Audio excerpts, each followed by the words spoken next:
সমস্যা নেই ভাবি, আপনি যান। আমি মীরাকে দেখে রাখবো। মেয়েটার সাথে থাকুক মীরা, দুজন খেলা করবে। আপনি ভাইয়ের কাছে যান, দেখুন আল্লাহ কি করে। মিম একটু ভরসা পাচ্ছে মীরার কোনো সমস্যা হবে না। হাসপাতালে পৌঁছাতে পৌঁছাতে অনেকটা সময় লেগে গেছে মিমের। রাফসানের জন্য দ্বিতীয় ব্যাগ রক্তেও জোগাড় হয়ে গেছে। শরীরের সমস্ত ক্ষত স্থানগুলোতেও ব্যান্ডেজ করে দেওয়া হয়েছে। হাসপাতালে রাফসানের ভর্তি ফর্ম পূরণ করে তাদের বিল পে করে তারপর রাফসানের পাশে এসে বসেছে মিম। মলিন মুখ হয়ে আছে তার। গভীর নিদ্রায় শুয়ে আছে রাফসান। ঘুমের ইঞ্জেকশন পুশ করা হয়েছে রাফসানের দেহে। সকাল ছাড়া চোখ খুলবে না ওর। চোখ বেয়ে জল গড়িয়ে পড়েছে। আজ রাফসান তার পুরনো দিনের মতো থাকলে হয়তো এমন দিন কখনোই দেখতে হতো না মিমের। তবুও বেশ আছে এখন মিম। রাফুর কালো ছায়া পিছু ছেড়েছে। সাধারণ জীবনে ছোটোখাটো অসুবিধা আসবেই। মিম চোখ বুজে রাফসানের হাতটা শক্ত করে চেপে রেখেছে, যেন হারিয়ে না যেতে পারে। সারা রাত মিম রাফসানের পাশেই ছিল। মীরা মৃত্যুর সাথে ঘুমিয়ে গেছে। সকালবেলা রাফসানের চোখ খুলতেই মিমের বুকের উপর নিজেকে দেখে সে। হাসপাতালের কেবিনের ছোট্ট বেডে রাফসানের পাশে মিম শুয়েছিল, মিমের বুকের উপর রাফসানের মাথা রেখে। মেয়ে ডাক্তার আর নার্স ছিল রাতের ডিউটিতে, তাই অসুবিধা হয়নি মিমের। পা মুচকে গেছে রাফসানের, সেরে উঠতে মাঝখানেক লাগবে। রাফসানের চোখ খোলা দেখে মিমের স্বস্তি মিলে। কথা বলতে দেয়নি রাফসানকে, দুর্বল শরীর। ফলের জুস খাইয়ে ওষুধ খেতে দিয়েছে নার্স, ভারী খাবার একটু পরে দিবে। মিম বাসায় চলে আসছে মীরার কাছে। সেখানে একজন লোক রেখে এসেছে রাফসানের খাবার নিয়ে যাওয়ার জন্য। মীরাকে বাসায় রেখে মিম রাফসানের পাশে থাকতে পারবে না। রাফসান এটা কখনোই মানবে না। কলেজ ক্যাম্পাসে নিলয় তার বন্ধুদের নিয়ে আড্ডা দিচ্ছে। গতকালকের মেয়েটা আসেনি আজও, মেয়েটি আর আসবেও না এ কলেজে। গতরাতে ধর্ষণ হয়েছে মেয়েটি। বাসায় ঢুকে একদল বখাটে মুখে কালো কাপড় বেঁধে ধর্ষণ করেছে তাকে। বাসার সবাইকে বেঁধে রেখে সমাজে কালো ছায়া পড়েছে নিলয় নামের একজন। বাবা এলাকার মন্ত্রী, বাবার ক্ষমতায় অপকর্মে লিপ্ত হয়েছে বকে যাওয়া নিলয়। একজন মেয়ে আসে কলেজ ক্যাম্পাসে। এর আগে কখনো এই ক্যাম্পাসে মেয়েটিকে দেখেনি কেউ। নিলয়দের দেখে মেয়েটি তাদের সামনে এসে দাঁড়ালো। নিলয় বলে উঠল, মামা, কড়া মাল একটা, উফ। এক্সকিউজ মি, আমাকে বলছেন? জি, আপনাকেই বলছি। বলেই হো হো করে হেসে উঠল নিলয়। তার বন্ধুরা তিথি বুঝছে ক্যাম্পাসের বখাচে এরা, এদের কাছে হবে না, তাই ওখান থেকে সরে আসতে নিলয় ডাক দিল। এই যে সুন্দরী, তোমার দেহ দুলিয়ে মনে রং লাগিয়ে গেলে এ রং মিটাবে কে? ভাইয়া, মাসের শুরু কেবল। শারীরিক সমস্যার কারণে আপনার মনের রং মেটাতে পারবো না। বরং আপনি আমার বোনের কাছে যান, সে মিটাবে। কথাটা শুনতেই চটকে উঠে নিলয়। লাফিয়ে তিথির সামনে এসে দাঁড়ায়। রাগান্বিত চোখে বলে, কি বললি? আবার বলতো। বলতে বলতে নিলয় তিথির ওড়না টেনে ধরে, দাঁতের দাঁত শক্ত করে চেপে তিথি নিজেকে সামনে নিয়ে বলে, আপনি আমার সাথে যেমন ব্যবহার করছেন, আমিও তেমন ব্যবহার করছি আপনার সাথে। নিলয় কতক্ষণ তিথির দিকে তাকিয়ে থাকে। ক্যাম্পাসে সবাই দেখছে তাদের। তিথি মেয়েটাও সুবিধার নয়। নিলয় মেয়েটিকে ছেড়ে আবার বন্ধুদের কাছে এসে বসে। তিথিকে বলে, আজকে নতুন বলে কিছু বললাম না। তিথি মুচকি এসে পেছন ফিরে চলে আসে। মনে মনে বলে, তোদের মতো পাতি বখাটেদের আমি মশার মতো পিষে মারি, আর তোরা কিনা বলিস কিছু বলবি আমায়? হুম। তিথি চলে যায় সেখান থেকে। ক্যাম্পাসের মাঝে কিছু মেয়ে বসে আছে, একজন গিটার বাজাচ্ছে, বাকি সবাই মনোযোগ দিয়ে শুনছে। তিথিও তাদের পাশে এসে দাঁড়ায়। মেয়েটার সুর তোলা তিথির হৃদয়ে গেঁথে যায়। এমন সুর মাঝে মাঝে রাফু তুলতো। হঠাৎ করে রাফুর কথা মনে পড়তেই তিথি ওই মেয়েদের মধ্যে একজনকে বলে উঠল, এক্সকিউজ মি আপু, আমি তিথি, আমাকে যদি একটু সাহায্য করতেন। জি আপু বলেন, আমি আপনাকে কি সাহায্য করতে পারি? আপনাদের এই কলেজের একজন লেকচারার হিসেবে কাজ করেন, তাকে একটু দরকার ছিল। জি আপু, তার নামটা বলতে পারবেন? বোধহয় রাফসান ইসলাম হবে তার নাম। রাফসান নামটা শুনতেই পিছনে বসে থাকা একটি মেয়ে বলল। আরে রুবি, তোর ক্রাশের কথা বলছি। রুবি অগ্নি দৃষ্টিতে তাকায় তিথির দিকে, একটু গরম কণ্ঠে বলে উঠল। এই মেয়ে, রাক্সান স্যারের কাছে তোমার কি? স্যার, দরকার খুব। স্যার আসেনি আজকে? ধন্যবাদ আপু, ভালো থাকবেন। আর হ্যাঁ, রাফসানের একটা মেয়েও আছে, সেটাও স্মরণে রাখবেন। বলেই চলে গেল তিথি অফিস রুমে। এই কলেজে অ্যাডমিশন নিয়েছে সে। কলেজের সব কাজ উপর থেকেই সব সম্পূর্ণ করা হয়েছে। তিথি শুধু কনফার্ম করতে এসেছে কলেজে। কলেজ গেটের সামনে এসে নিলয়ের দিকে তাকিয়ে তিথি হাতের মিডল ফিঙ্গার দেখিয়ে বের হয়ে গেল। নিলয়ের মস্তিষ্কে আগুন জ্বলে উঠেছে। বন্ধুদের নিয়ে বাইক স্টার্ট দেবেন, তখনই নিলয়ের উপর স্ট্যাম্প দিয়ে আঘাত করে শিমুল। কপাল ফেটে রক্ত ঝরছে। লেগে গেছে প্রচণ্ড মারামারি। ক্যাম্পাস থেকে বেরিয়ে তিথি আনমনে হাঁটছে আর ভাবছে, রাফসানকে তার ভালোবাসার কথা না বলা রয়ে গেছে, কিন্তু রাফসানের যে মেয়ে আছে তাদের সংসার, সেটার ক্ষতি আমি করতে পারবো না। আমি না হয় ভালোবাসি, ভালোবাসার জন্য, ভালোবাসার মানুষটার সুখের জন্য সে তো সুখেই আছে। আমি না হয় ছায়া হয়ে পাশে থাকবো ওর। কথাগুলো বলছে তিথি বিড়বিড় করে। রাস্তার পাশে খালি বোতলের লাথি দিতেই সেটা গিয়ে একটা ছেলের উপরে পড়ে। ছেলেটা তাকায় তিথির দিকে। তিথির চোখ বড় বড় হয়ে আছে। ছেলেটাকে উপর নিচ ভালো করে দেখে নিল তিথি। জিন্সের প্যান্টে ইন করা সাদা শার্ট, হাতে নর্মাল ব্র্যান্ডের ঘড়ি, শ্যামলা চেহারায় খোঁচা খোঁচা দাড়ি। মধ্যবিত্ত পরিবারের একজন যোদ্ধা মনে হলো তাকে। ছেলেটা তিথিকে কিছু না বলেই চলে গেল। তিথি হাঁ করে তাকিয়ে আছে ছেলেটার দিকে। কিছু বলল না, তার জন্য আফসোস হচ্ছে তিথির। কেন এমন হচ্ছে অজানা তার। তখনই তিথির মোবাইলে কারো ফোন আসে। নাম্বার না দেখে রিসিভ করে সে।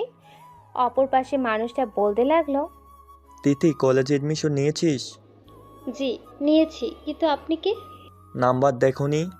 তিথি মোবাইলের ওপর চোখ বোলাতেই রাশেদ নামে সেভ করা নাম্বার দেখতে পায় আর বলে, ও, রাশেদ ভাইয়া, নাম্বার খেয়াল করিনি। ঠিক আছে, সমস্যা নেই। রাফসানের খোঁজ মিলেছে কি? না ভাইয়া, মিলে নাই। রাফসানকে কি করবা করো, তোমার যদি আরও লোক দরকার হয় নিয়ে নিও, তবুও রাফসানের যেন কিছু না হয়। আচ্ছা ভাই।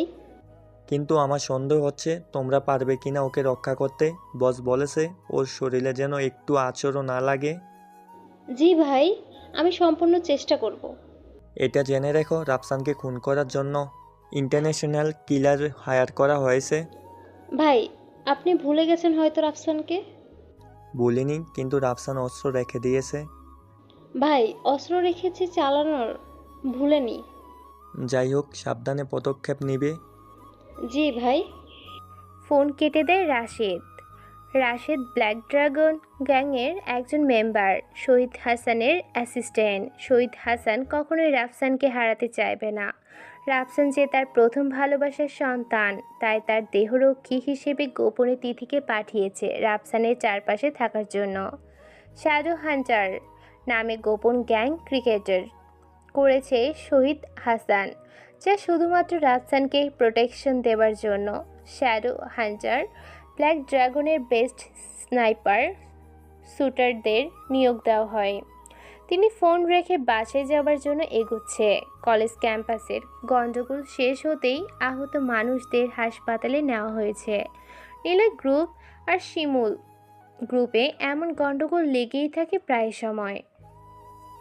রবি রাফসানের প্রতি দুর্বল। যখন শুনল রাফসানের স্ত্রী সন্তান আছে, তা শুনে আনমনে হয়ে পড়ে। কলেজ থেকে বাসায় এসে নিজের রুমে দরজা বন্ধ করে বসে আছে রবি। শহরে তার বাবার নামডাক একটু বেশি চর্চা হয়। নামকরা ব্যবসায়ীদের মধ্যে একজন সে। তার সাথে ছোটোখাটো গ্যাং চালিয়েই থাকে। দুপুরে খাওয়া হয়নি রুবির। দরজা বন্ধ করে বালিশে মুখ মন খারাপ করে শুয়ে আছে। মা দুবার ডাকতে এসেছে। মায়ের উপর রাগ দেখিয়ে তুর তুর করে তাড়িয়ে দিয়েছে তাকে। কারোর সাথে কথা বলছে না রুবি। বাবা এসেছে রাতে। মা রুবির বাবাকে সব খুলে বললে রুবির বাবা রুবির রুমে আসে। অন্ধকার রুম, আলো জ্বালাতেই রুবি বালিশের উপর থেকে মুখ সরাতেই রুবির বাবা তার চেহারার দিকে তাকিয়ে আছে। ফর্সা চেহারা, লাল টুকটুকে হয়ে আছে, চোখ ফুলে গেছে। চিন্তিত হয়ে সে রুবির পাশে বসে তার মাথায় হাত বুলিয়ে দিয়ে বলল, কি হয়েছে মা তোর? চুপ হয়ে বসে আছে রুবি। তার বাবা মেয়ের দিকে তাকিয়ে হতাশ হয়ে আছে। রুবি তার বাবার বুকে মাথা রাখে, আস্তে আস্তে বলে, কিছু বলে না। হঠাৎ তার খেয়ালে আসলো, যদি রাফসানের স্ত্রী সন্তানকে দুনিয়া থেকে সরিয়ে ফেলা যায়, তাহলে তো তার জন্য রাফসানকে পাওয়া একদম সোজা হয়ে আসবে। হ্যাঁ, আমি তাই করব। রাকসানের জীবন থেকে তার স্ত্রীর সন্তানকে সরিয়ে ফেলতে হবে। হ্যাঁ, আমি তাই করব। বিড়বিড় করে বলছে এই কথাগুলো রুবি। রুবির বাবা আকবর হোসেন তার মেয়ের মাথায় হাত বুলিয়ে বলল, চল মা, খেয়ে নিবি, খাওয়ার পরে সবকিছু শুনবো। বাবা। বলেই উঠে যায় রুবি। ফ্রেশ হয়ে খাওয়া করে নাই সে। খাওয়া শেষে বাবার উদ্দেশ্যে বলল রুবি। বাবা, রিয়াদ ভাইয়ের নাম্বারটা আমার চাই। আকবর হোসেন তার মেয়ের কথা শুনে তাকিয়ে আছে তার দিকে। রিয়াদ হচ্ছে আকবর হোসেনের গ্যাং কন্ট্রোলার। তার আন্ডারে গ্যাংয়ের কয়েকশো ক্যাডার কাজ করে, কিন্তু তার কাছে তার মেয়ের কি কাজ সেটা মাথায় আসছে না আকবর হোসেনের। সে তার মেয়েকে বলল, কিন্তু মা, ওর সাথে তোর কি দরকার? তুমি দিবা কি না বলো সেটা। রাগান্বিত চোখ লাল হয়ে আছে আকবর হোসেন। ডাবল হয়তো কোনো বদমাশ ছেলে পুলে দিয়ে সাহায্য করতে হবে, তাই হয়তো। সে নাম্বার দিল রুবিকে। রুবি তার নাম্বার মোবাইলে সেভ করে বাবার কাছ থেকে বিদায় নিল। ঘুমাবে এখন সে। মধ্যরাত তখন। হাসপাতালে শুয়ে আছে রাফসান। পায়ের ব্যথা কিছুটা কমেছে, কাল সকালে বাসায় যাবে। সেখানেই রেস্টে থাকবে কিছুদিন। হঠাৎ কারো পায়ের শব্দ রাফসানের কানে আসে। কেউ আসছে এদিকে। ঘুমানোর মতো শুয়ে আছে রাফসান। সাদা অ্যাপ্রন পরে একজন মধ্যবয়সী ছেলে রাফসানের কেবিনে ঢুকে ছুরি বের করে। হালকা আলো স্পষ্ট দেখাচ্ছে ছুরিটা। আঘাত করতে এসেছে রাফসানকে। ঘুমন্ত মানুষের উপর আঘাত করছে আনমনে। আচমকা রাফসান সরে গিয়ে তার হাতে ছুরিটা টান দিয়ে ফেলে দেয়। ছেলেটা দ্বিতীয়বার অ্যাপ্রনের ভিতরে হাত দেওয়ার আগে রাফসান বেডের পাশে দাঁড় করা স্টিলের রড দিয়ে ছেলেটার উপর আঘাত করে। বেসামাল হয়ে দৌড়ে পালিয়ে যায় সে। যাওয়ার সময় তার মোবাইল ফেলে যায় সেখানে। রাফসান কেবিনের আলো জ্বালায়। পায়ে ব্যথা বৃদ্ধি পাচ্ছে। মোবাইলটা দেখে হাতে নিয়ে দেখে একটা ওপেন ফাইল। সেখানে রাফসানের ছবি, আর তাকে মারতে পারলে তার অ্যামাউন্ট 5 কোটি টাকা। বিস্মিত হয়ে তাকিয়ে আছে রাফসান।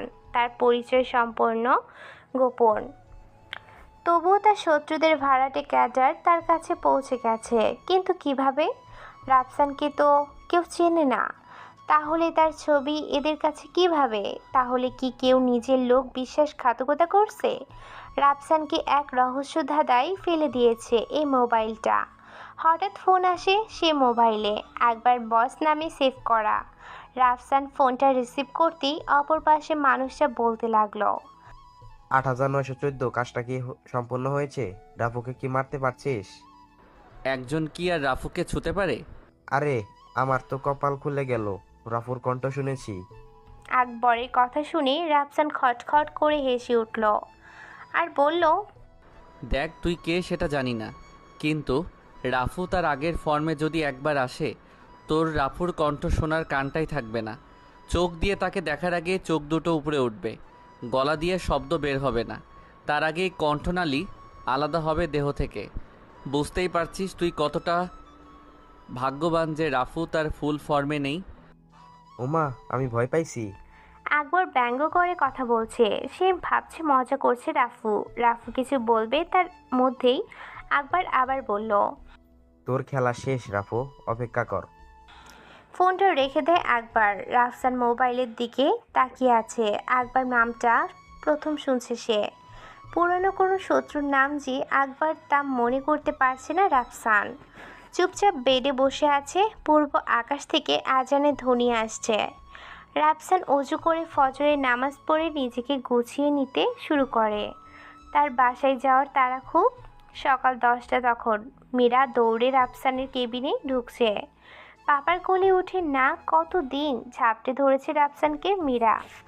রাফসানের মাথায় গালে ব্যান্ডেজ খোলা হয়নি এখনো, পায়ের ব্যান্ডেজ খুলেছে রাতেই। মিম হাসপাতালে সমস্ত বিল মিটিয়ে রাফসানকে নিয়ে বাসায় আসে। মীরা তো রাফসানের কাছ থেকে নড়ছেই না। মিম বাসার কাজে ব্যস্ত। নিজের মোবাইলটা চার্জে লাগিয়ে ওপেন করতেই সেই চিরপরিচিত নাম্বার থেকে ফোন আসলো। রাফসান ফোনটা রিসিভ করে কানে ধরতেই অপর পাশে মেয়েটি বলল, আসসালামু আলাইকুম বস, কেমন আছেন? ওয়ালাইকুম আসসালাম। তিথি আমার নাম্বার পেলে কোথায়? আপনাকে আমরা হারাতে দিচ্ছি না কোথাও। আমি স্বইচ্ছায় চলে এসেছি, তবুও কেন পিছু ছাড়ছো না আমার? আপনার শত্রু কি পিছু ছাড়বে আপনার, তা মনে হয়? রাফসান নিশ্চুপ, কিছু বলছে না। গত রাতের অ্যাটাক তাকে তার শত্রুদের মনে করিয়ে দিচ্ছে বারবার। তিথি আবার বলে উঠল, রাফু ভাই? এবার বস বলেনি, ভাই বলেছে। নিজে মনে ফিলিংস লুকিয়ে রেখে স্বাভাবিকভাবে কথা বলার চেষ্টা করছে তিথি। রাফসান মুখ খুলল আর বলল, তিথি আকবরকে? বস, আপনি কি করে জানলেন আকবরের কথা? আমি জানতে চেয়েছি আকবরকে। অনেক কথা বস, কলেজে আসেন তারপর বলি। আজকে আসবেন কলেজে? না তিথি, আমি অসুস্থ, 15 দিনেও যাওয়া হবে না কলেজে। তিথি বুকটা ধুক করে ভারী হয়ে আসে, কণ্ঠটা মলিন হয়ে গেছে। সে বলল, কেন বস, কি হয়েছে আপনার? সাধারণ মানুষের উপর যেমন জুলুম হয় ঠিক তেমন হয়েছে। বস, কি হয়েছে? আপনার বাসায় আসবো? না, আমি জানি তোমরা আমার বাসার ঠিকানা জানো, কিন্তু কি হয়েছে তা জানো না। তাই যেখানে আছো সেখানেই নজর রাখো। নিলয়ের কাম তামাম করে ফেলি বস। তিথির মনের কথা চেপে রাখতে পারল না। ভেবেছিল নিলয়ের ব্যাপারে যে তিথি সব কিছু জেনেছে সেটা রাফসানকে বলবে না, গোপনে নিলয়কে গায়েব করে দিবে তিথি। কিন্তু সে কথা গোপন রাখতেও পারল না তিথি। রাফসান বলল, তিথি, ছোটোখাটো বিষয়ে ভায়োলেন্স হলে কি চলবে? মাছি মেরে হাত নোংরা কেন করবে? জি বস। আমি ফ্রি হলে দেখা করব, ততদিনের জন্য আল্লাহ হাফেজ। বলে ফোন কেটে দেয় রাফসান। মীরা রাগান্বিত চোখে তাকিয়ে আছে রাফসানের দিকে, কোমরে হাত দিয়ে বলে, এই পচা ছেলে, তিথিকে শুনি। তিথি দূরবীন দিয়ে রাফসানকে দেখছে সামনের বিল্ডিংয়ের ছাদ থেকে। মুচকি মুচকি হাসছে মীরা, তার বাবাকে আঙ্গুল দিয়ে ইশারা করে বকা দেওয়ার ভঙ্গি দেখে। রাফসান মীরাকে ঘুষ দিচ্ছে, কপালে দুটো চুমু আর দুটো বড় চকলেট। মেয়ে সব কিছু ভুলে গেছে, তিথি নামে কিছুই শোনেনি মীরা। একবার মায়ের কাছে নালিশ করলে রাফসানের কলিজা শুকিয়ে ফেলতো মিম। তা যাই হোক, অল্পতেই মীরাকে হাত করতে পেরে খুশি রাফসান। পরন্ত বিকেলে বারান্দার গ্রিল ধরে দাঁড়িয়ে আছে রাফসান। শাড়ি পরেছে মিম। রাফসানকে আনমনে বারান্দায় দাঁড়িয়ে থাকতে দেখে নিজে পিছন থেকে গিয়ে রাফসানের কোমর জড়িয়ে লেপ্টে গেছে তার সাথে। পিঠের উপর নিজের মাথা দিয়ে পৃথিবীর শ্রেষ্ঠ সুখে সুখী হয়ে চোখ বুজে। রাফসান বাধা দেয় না মিমের এই সুখের। মীরা হুট করে তাদের পাশে এসে দাঁড়ায়, চুপচাপ তার হাতের একটা আঙ্গুল দিয়ে রাফসানের পায়ে ঠোকা দিচ্ছে। রাফসান নিচের দিকে তাকাতেই মীরা মুখ বাঁকা করে বলল, পাপা তুমি? কথাটা শেষ না করতেই মীরার পিছনে কাজের মেয়েটি এসে দাঁড়ায়, হাতে ছুরি। থরথর করে কাঁপছে তার হাত। ধারালো ছুরি মীরার গলা বরাবর তাক করে ধরে আসে। রাফসান নড়ছে না তার জায়গা থেকে। মিম চোখ বুঝেই আছে, কিছু বুঝতে পারছে না তার বন্ধ চোখের আড়ালে কি হতে যাচ্ছে। মীরা কাজের মেয়েটির দিকে তাকিয়ে আছে। মীরা কিছু বুঝতে পারছে না তার সাথে কি হতে চলেছে। রাফসান নিজ জায়গা থেকে সরে দাঁড়ালেই মেয়েটি আঘাত করবে মীরার দেহে, তাই চুপচাপ দাঁড়িয়ে আছে রাফসান। কাজের মেয়েটি ঘামছে, সমস্ত শরীরে থরথর করে কাঁপছে। রাফসান বুঝতে পারে কাজের মেয়েটির কেউ বিপদ আছে। পকেটে হাত দেয় রাফসান। ডায়াল কলের প্রথম নাম্বারটা তিথির। আলতো হাতে স্পর্শে কল চলে যায় তিথির কাছে। তিথি কল রিসিভ করে হ্যালো হ্যালো বলতে থাকে। রাফসানে কোনো উত্তর পায়নি। বারান্দায় চলে আসে তিথি। সম্পূর্ণ দেখতে পায় রাফসানের বারান্দায় কি হতে চলেছে। রুম থেকে M146 নিয়ে কাজের মেয়েটির দিকে তাক করে তিথি। বারান্দার গ্রিলের বাহিরে হাত বের করে ইশারা দেয় তিথিকে, অজ্ঞান করার ইশারা। তিথি দেরি করে না, রুম থেকে দামি বুলেট নিয়ে শ্যুট করে কাজের মেয়েটির উপর। ঢলে পড়ে ঘুমের মধ্যে। রাফসান বলে উঠল, মীরা মামুনি দেখো, তোমার শিউলি আফা অসুস্থ হয়ে পড়ছে। তিথি আনমনে তাকিয়ে থাকে রাফসানের নিস্তব্ধ দেহের দিকে। গোডাউন থেকে বের হয়ে জয় গোডাউনের পিছে চলে আসে। পকেট থেকে মোবাইল বের করে বুক পকেটে লাগানো কলমের সাথে যুক্ত ক্যামেরা থেকে মেমোরি বের করে ফোনের কানেক্ট করে। রাফসানের মরে যাওয়া দৃশ্য স্পষ্ট। ভিডিও ক্লিপটা চেক করে আকবর হোসেনের ইমেইল ভিডিওটা সেন্ড করে জয়। ভিডিওটা পৌঁছানোর 2 মিনিট বাদেই আকবর হোসেন জয়ের ফোনে ফোন করে। রিসিভ করে জয়। আসসালামু আলাইকুম বস রাফুর কেস ক্লোজড। ওয়ালাইকুম সালাম। জানতাম তুই পারবি জয়। এখন বল তুই কি চাস? যা ডিল হয়েছিল বস তাই দিলেই হবে, 25 কোটি টাকা। ওকে, তোর ব্যাংক অ্যাকাউন্টে টাকা জমা হয়ে গেছে, চেক করে নিস। শোন জয়, আজ থেকে তোর আর আমার সম্পর্ক এখানেই শেষ। তুই আমাকে চিনিস না, আমি তোমাকে চিনি না, আর কখনো আমার সামনেও আসবি না। দরকার হলে আমি তোকে সাড়া দিব। ভালো থাকুন, ব্ল্যাক ড্রাগনের হাত থেকে বেঁচে থাকলে দেখা হবে আবার। বলেই ফোন রাখে জয়। আকবর হোসেন রাফুর মৃত্যুর ভিডিও আন্ডারওয়ার্ল্ডে ভাইরাল করেছে। সাথে সাথেই ধরে পড়ে ব্ল্যাক ড্রাগনের বিজনেস ওয়ার্ড। কমতে থাকে ব্ল্যাক ড্রাগনের কাস্টমার। গোল্ডের মার্কেটের এক ধাক্কায় পাহাড় ছুঁয়েছে। ড্রাগ মাফিয়ারা একে একে বের হতে শুরু করে। জয় গোডাউনের পেছনে দাঁড়িয়েছিল তখন। 25 কোটি টাকা জয়ের জন্য আসমান সমান বড় হওয়ার জন্য যথেষ্ট। খুশিতে আত্মহারা হয়ে আছে। পাশেই ঝোপঝাড়। পিঠ হালকা করে দাঁড়িয়ে গেছে ঝোপের পাশে। জিপার খুলতে রাফসান এসে দাঁড়ায় জয়ের পাশে। পেছন থেকে ঘেরাও করে রাখে জয়কে। জয়ের চোখে ভয় সৃষ্টি হচ্ছে।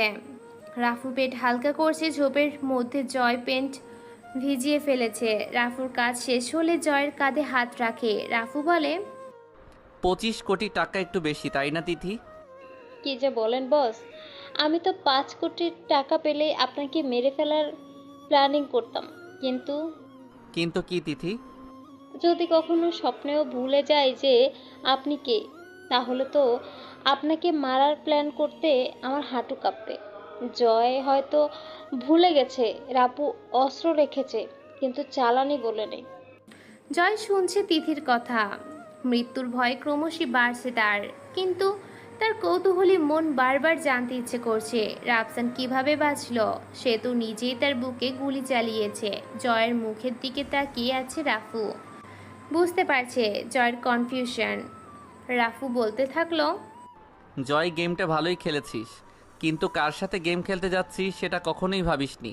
তোর প্ল্যান ঠিক ছিল। হাসপাতালের কম্পাউন্ডার রমেশের হাতে আমাকে মারতে চাইছিলি সেদিন রাতে, কিন্তু ব্যর্থ। আকবর হোসেনের নাম্বারের পাশে তোর নাম্বারটাও ছিল। তখনই আমি তোর সাথেই গেম খেলি। কম্পাউন্ডার রমেশ আমাকে মারতে এসেছিল, কিন্তু আমি তাকে ধরে ফেলি। সে পালাতে না পেরে তোর সত্যি আমার কাছে বলে দেয়। আমিও তোকে কিছু না বলে এখনও কেন বাঁচিয়ে রেখেছি কেন জানিস? এটা আমার গেম। আমার ফেক মৃত্যুর সংবাদ তুই তোর বসের কাছে দিয়েছিস। তারা আমাকে মৃত ভাবছে। আমার উপরের অন্ধকার জগতের কালো ছায়া কেটে গেছে, কিন্তু তুই যে আমার কাজের মেয়ে শিউলিকে ব্যবহার করবি তা জানা ছিল না। ভালো থাকিস। বলেই জয়ের কাঁধ থেকে হাত ছড়িয়ে নেয় রাফু। তিথির বুলেট জয়ের মাথা ছেদ করে। রাফু সিগারেটে আগুন লাগিয়ে টানছে।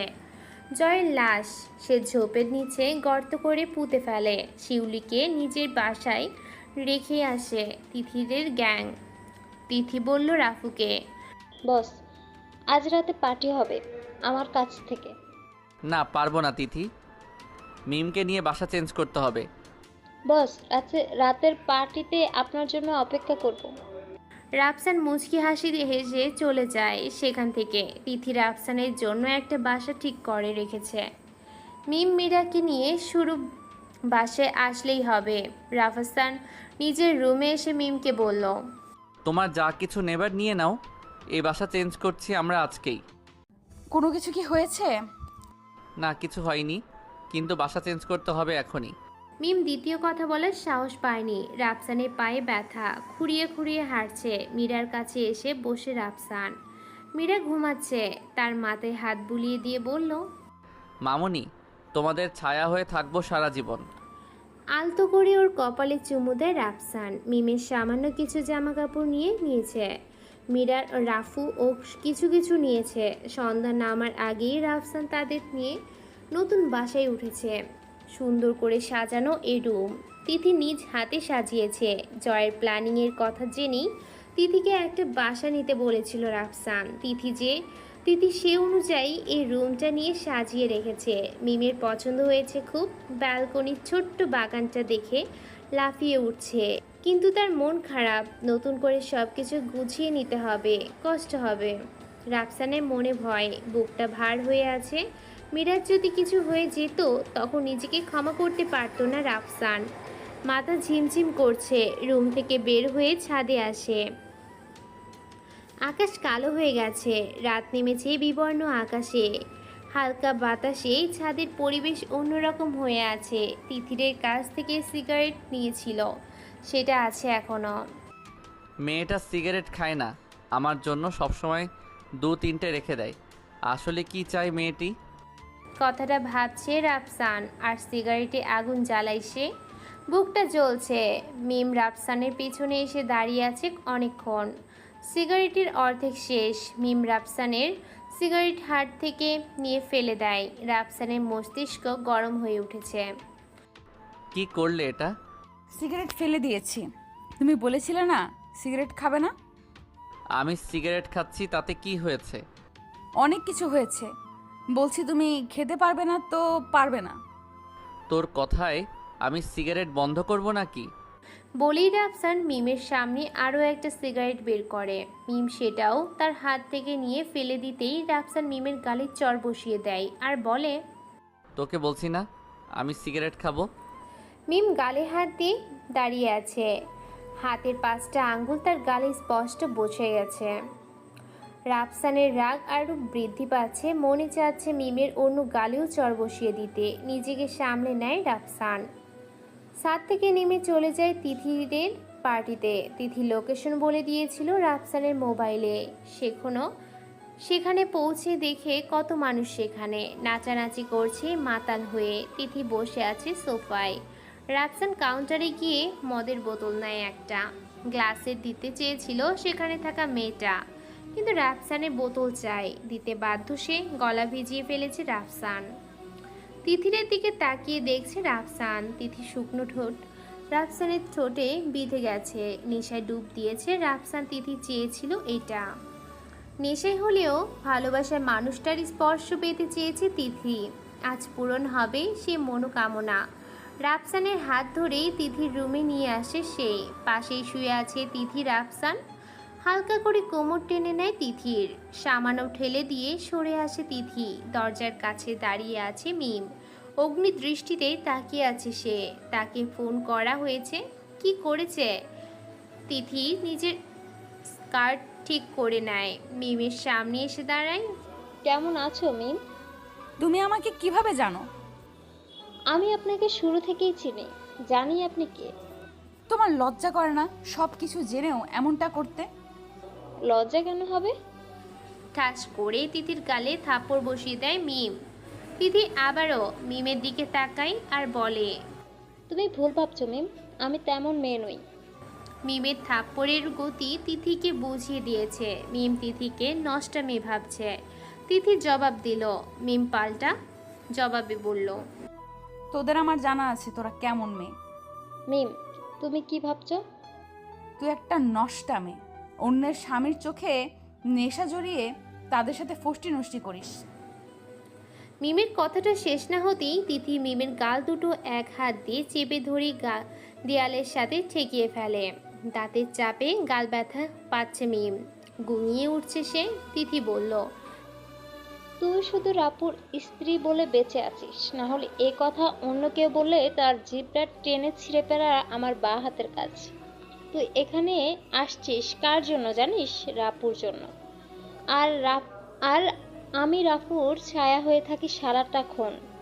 নেশাগ্রস্ত রাপু যেন উল্টাপাল্টা কাজ না করে ফেলে, তার জন্য তোকে আমি ফোন করেছি। আমার যদি তেমন কোনো উদ্দেশ্য থাকতো তাহলে তোকে ফোন করতাম না। তিথি মিমকে ছেড়ে দেয়। এক গালে রাফসানের হাতের 5টা আঙ্গুলের ছাপ বসে আছে। এখন তিথির চেপে ধরা গাল দুটো টসটসে লাল হয়ে গেছে। গালে ব্যথা করছে মিমের। তিথির মাথা নিচু হয়ে গেছে। নরম কণ্ঠে বলল, সরি মিম, আমি আসলে এমনটা বলতে চাইনি, কিন্তু নিজেকে কন্ট্রোল করতে না পেরে বলে ফেলেছি। তুমি কেন সরি বলছো? সরি তো আমার বলা দরকার। তোমাকে না শুনে উল্টাপাল্টা ভেবে কত কথাই না বলে ফেলেছি। আমাকে ক্ষমা করো। মামুনি, এই মামুনি, দরজা খুলছো না কেন? মিম রান্নাঘর থেকে বেরিয়ে আসছে মীরার সামনে বসে। মিম বলল, এখানে জলহস্তি আছে মাম্মা। তলহস্তি কি মামুনি? মীরার মুখে জলহস্তিকে টলহস্তি শুনে মিম হাসির চেপে রাখে। তারপর বলে, মাম্মা, এটার ভেতরে বানর আছে, বানর, হুতুম প্যাঁচা, কুমির আছে, গন্ডার আছে। বলেই মুখ বাঁকা করে নেয় মিম। মীরা অল্প বয়সে বুড়ি হয়েছে। এর আগেও মিম যখন রাগ করতো তখন রাফসানকে এসব বলতে শুনেছে, তাই ও বলল, মামুনি, পাপ্পাকে এসব বলবা না, পাপ্পা হলো একটা চিড়িয়াখানা। মিমের ফ্লোরে গড়াগড়ি দিয়ে হাসি দিতে মন চাইছে, পারছে না মীরার সামনে। মিম মীরাকে কোলে তুলে নেয়। রান্নাঘরে নাস্তা বানাচ্ছে মিম। পাশে বসে আছে মীরা। মামুনি কি করছে সেটা দেখছে সে। রাফসানের ঘুম ভাঙে মোবাইলের রিংটনে। তিথি ফোন করেছে। রাফসানের মাথা এখনো ঝিমঝিম করছে রাতের নেশায়। তিথির ফোন রিসিভ করতে পারেনি, কল অফ করেনি। দ্বিতীয়বার রাফসান বিছানা থেকে নেমে বাথরুমে গিয়ে ফ্রেশ হয়ে নেয়। মাথাটা ঝিমাচ্ছে। টেবিলে নাস্তা তৈরি করে রাখছে মিম। রুটি আর মাংস ভুনা আগেই খেয়ে নিয়েছে মীরা খেয়ে নিজের রুমে গাল ফুলিয়ে বসে আছে মা মেয়ে। রাফসান খাচ্ছে আর ভাবছে গতকালের কথা। মিমের গালে থাপ্পড় দেওয়া ঠিক হয়নি। তারপর রাতে তো পার্টিতে গিয়েছিলাম, বাসায় আসলাম কিভাবে? উল্টা পাল্টা কিছু করিনি তো আবার? দেখতে হবে। নাস্তা সেরে ল্যাপটপ নিয়ে বসছে রাফসান। রুমের সিক্রেট ক্যামেরার ফুটেজ দেখছে সে। না, মিমের সাথে রাতে তেমন কিছুই তো হয়নি, কিন্তু মিম আমাকে বাহির থেকে নিয়ে আসছে। তাকে আমার খোঁজ দিয়েছিল কে? আমি তো তিথির রুমে ছিলাম। ল্যাপটপ বিছানায় রেখে মা মেয়ে যে রুমে বসে আছে সেই রুমে যায় রাফসান। মিম তো কথা বলবে না, তো ভালো করেই জানে রাফসান। মীরাকে কোলে নিতে হাত বাড়ায় রাফসান। মীরা তার হাত ধাক্কা দিয়ে সরিয়ে দেয়। ঠোঁট উল্টে করে রাখছে মীরা। মা মেয়ে দুজনেই ফুলে ফেঁপে রয়েছে। এদের রাগ ভাঙাতে রাফসানের উঠে পড়ে লাগতে হবে। কলেজ ক্যাম্পাসে স্টুডেন্ট আসছে। মাসুদ রুবির হাতটা ধরে বলতে লাগলো, ভালো লেগেছে তোমাকে। তুই জানিস আমি কে? কি আমার পরিচয়? আমি জানি তুমি একটি মেয়ে, নরম ঠোঁট, উষ্ণটা কোমর, ঘায়েল করা চোখ, আকৃষ্ট করা ফিগারওয়ালা একটি মেয়ে। এই যে তোর সাহসী সীমা অতিক্রম করে ফেলছিস কিন্তু। হ্যাঁ করেছি, নতুন প্রেমে পড়লে একটু একটু সাহস দেখাতে হয়। তুই জানিস এগুলো যদি আমার বাবা জানতে পারে তোর কি অবস্থা হবে? আমি ভয় পাই না। তোমার মিষ্টি ঠোঁটের যে আমার মুখ মিষ্টি মিষ্টি হয়ে গেছে, সাথে ভয়ও কেটে গেছে। বলতে বলতে মসজিদ রুবির কোমর জড়িয়ে ধরে। ধস্তাধস্তি করে রুবি কোনো রকম তার হাত থেকে নিজের কোমর মুক্ত করে বলল, দেখ বেশি খারাপ হয়ে গেছে, তোকে আমি কি করি দেখিস। রাগান্বিত হয়ে সেখান থেকে চলে আসে রুবি। মসুদ পিছন থেকে চিৎকার করে বলে, রাগলে তোমাকে হেব্বি লাগে জান। রুবির চেহারা লাল টুকটুকি হয়ে গেছে। রাগের সমস্ত শরীর আগুন ধরে গেছে। কলেজ ক্যাম্পাসে এই প্রথম কেউ তার সাথে এমন করছে। ঘটনার সব কিছু শিমুল দেখছে দূর থেকে। কাছে আসে মসিউদ্দের। শিমুল হাত বাড়ায় মাউসুদের দিকে বলে, হাই, আমি শিমুল, এ ক্যাম্পাসে পুরনো প্লেয়ার। আমি জায়েজ মাসুদ, ক্যাম্পাসে নতুন কিন্তু ট্রেনিং প্রাপ্ত মাল। ভাল লাগছে তোর অ্যাটিটিউড। সেম ইয়ার। ঘাটতেরা মাউসুদ বুঝতে পারছে শিমুল। কাঁধে হাত দেয় মাউসুদদের। শিমুল বলে, আমি জানি না তুই সিনিয়র নাকি জুনিয়র, তবে তোকে ভাল লাগছে ফ্রেন্ড। শিমুলের কথাটা বলে মাউসুদ শিমুলের কাঁধে হাত রাখে। ক্যাম্পাসে শিমুলের বন্ধুগুলো খেপে যায়। মাউসুদের সামনে এসে বলে, তুই শিমুল ভাইয়ের কাঁধে হাত দিস কোন সাহসে? তোদের শিমুল ভাই কি বললো শুনিসনি? ফ্রেন্ড বলেছে, আর ফ্রেন্ড মানে কি তা তোদের বোঝাতে হবে না? শিমুলের বন্ধুগুলো চুপ হয়ে গেছে। মাউসুদের দিকে তাকিয়ে শিমুল বলল, তুই একটা জিনিস। মাউসুদ কিছু বলল না। শিমুলের সাথে ক্যাম্পাসের শেষে আড্ডায় জড়িয়ে গেছে, সবার সাথে পরিচিত হচ্ছে। বাসায় ভালো লাগছিল না, তাই কলেজে চলে আসে। রাফসান মাউসুদের চোখ রাফসানের দিকে পড়তেই চমকে ওঠে। মাউসুদ সে ভিডিও দেখছে, যে ভিডিওতে রাফুর মৃত্যু হয়েছে। শিমুলদের আড্ডা থেকে উঠেই সোজা রাফসানের সামনে এসে দাঁড়ায় মাউসুদ। রাফসান মাউসুদকে দেখেও না দেখার মতো করে সাইড থেকে চলে যায়। অবাক হয়ে যায় মাউসুদ। পিছন থেকে রাফসানের কলার ধরে নিজের দিকে করে মাউসুদ রাফসানকে। রাফসান এক হাত দিয়ে তার শার্টের কলার ছাড়িয়ে নেয় মাউসুদের হাত আর বলে, কে ভাই তুমি? তোমাকে তো এর আগে কখনোই কলেজ ক্যাম্পাসে দেখিনি। ধূপ করে এক আওয়াজ হয়। মাউসুদ রাফসানের নাক আর মুখের মাঝ বরাবর মুষ্টি বদ্ধ করে হাতে আঘাত করে। নাক ফেটে গড়গড় করে রক্ত পড়ছে, ঠোঁট ফুলে গেছে। শিমুল পিছন থেকে এসে মাউসুদকে আঁকড়ে ধরে। আরে মাসুদ, কি করছিস? ইনি আমাদের কলেজের সহকারী শিক্ষক। বলেই মাউসুদকে ছেড়ে দেয় শিমুল। মাউসুদ রাফসানের দিকে তাকিয়ে আছে। নাম কি? রাফসান ইসলাম। আমি তোর কাছ থেকে শুনতে চাইনি শিমুল, আপনি বলেন নাম কি আপনার? রাফসান তাকিয়ে আছে মাউসুদের দিকে। ছেলেটা বেয়াদবি করছে, কি করা যায় সেটা ভাবছে সে।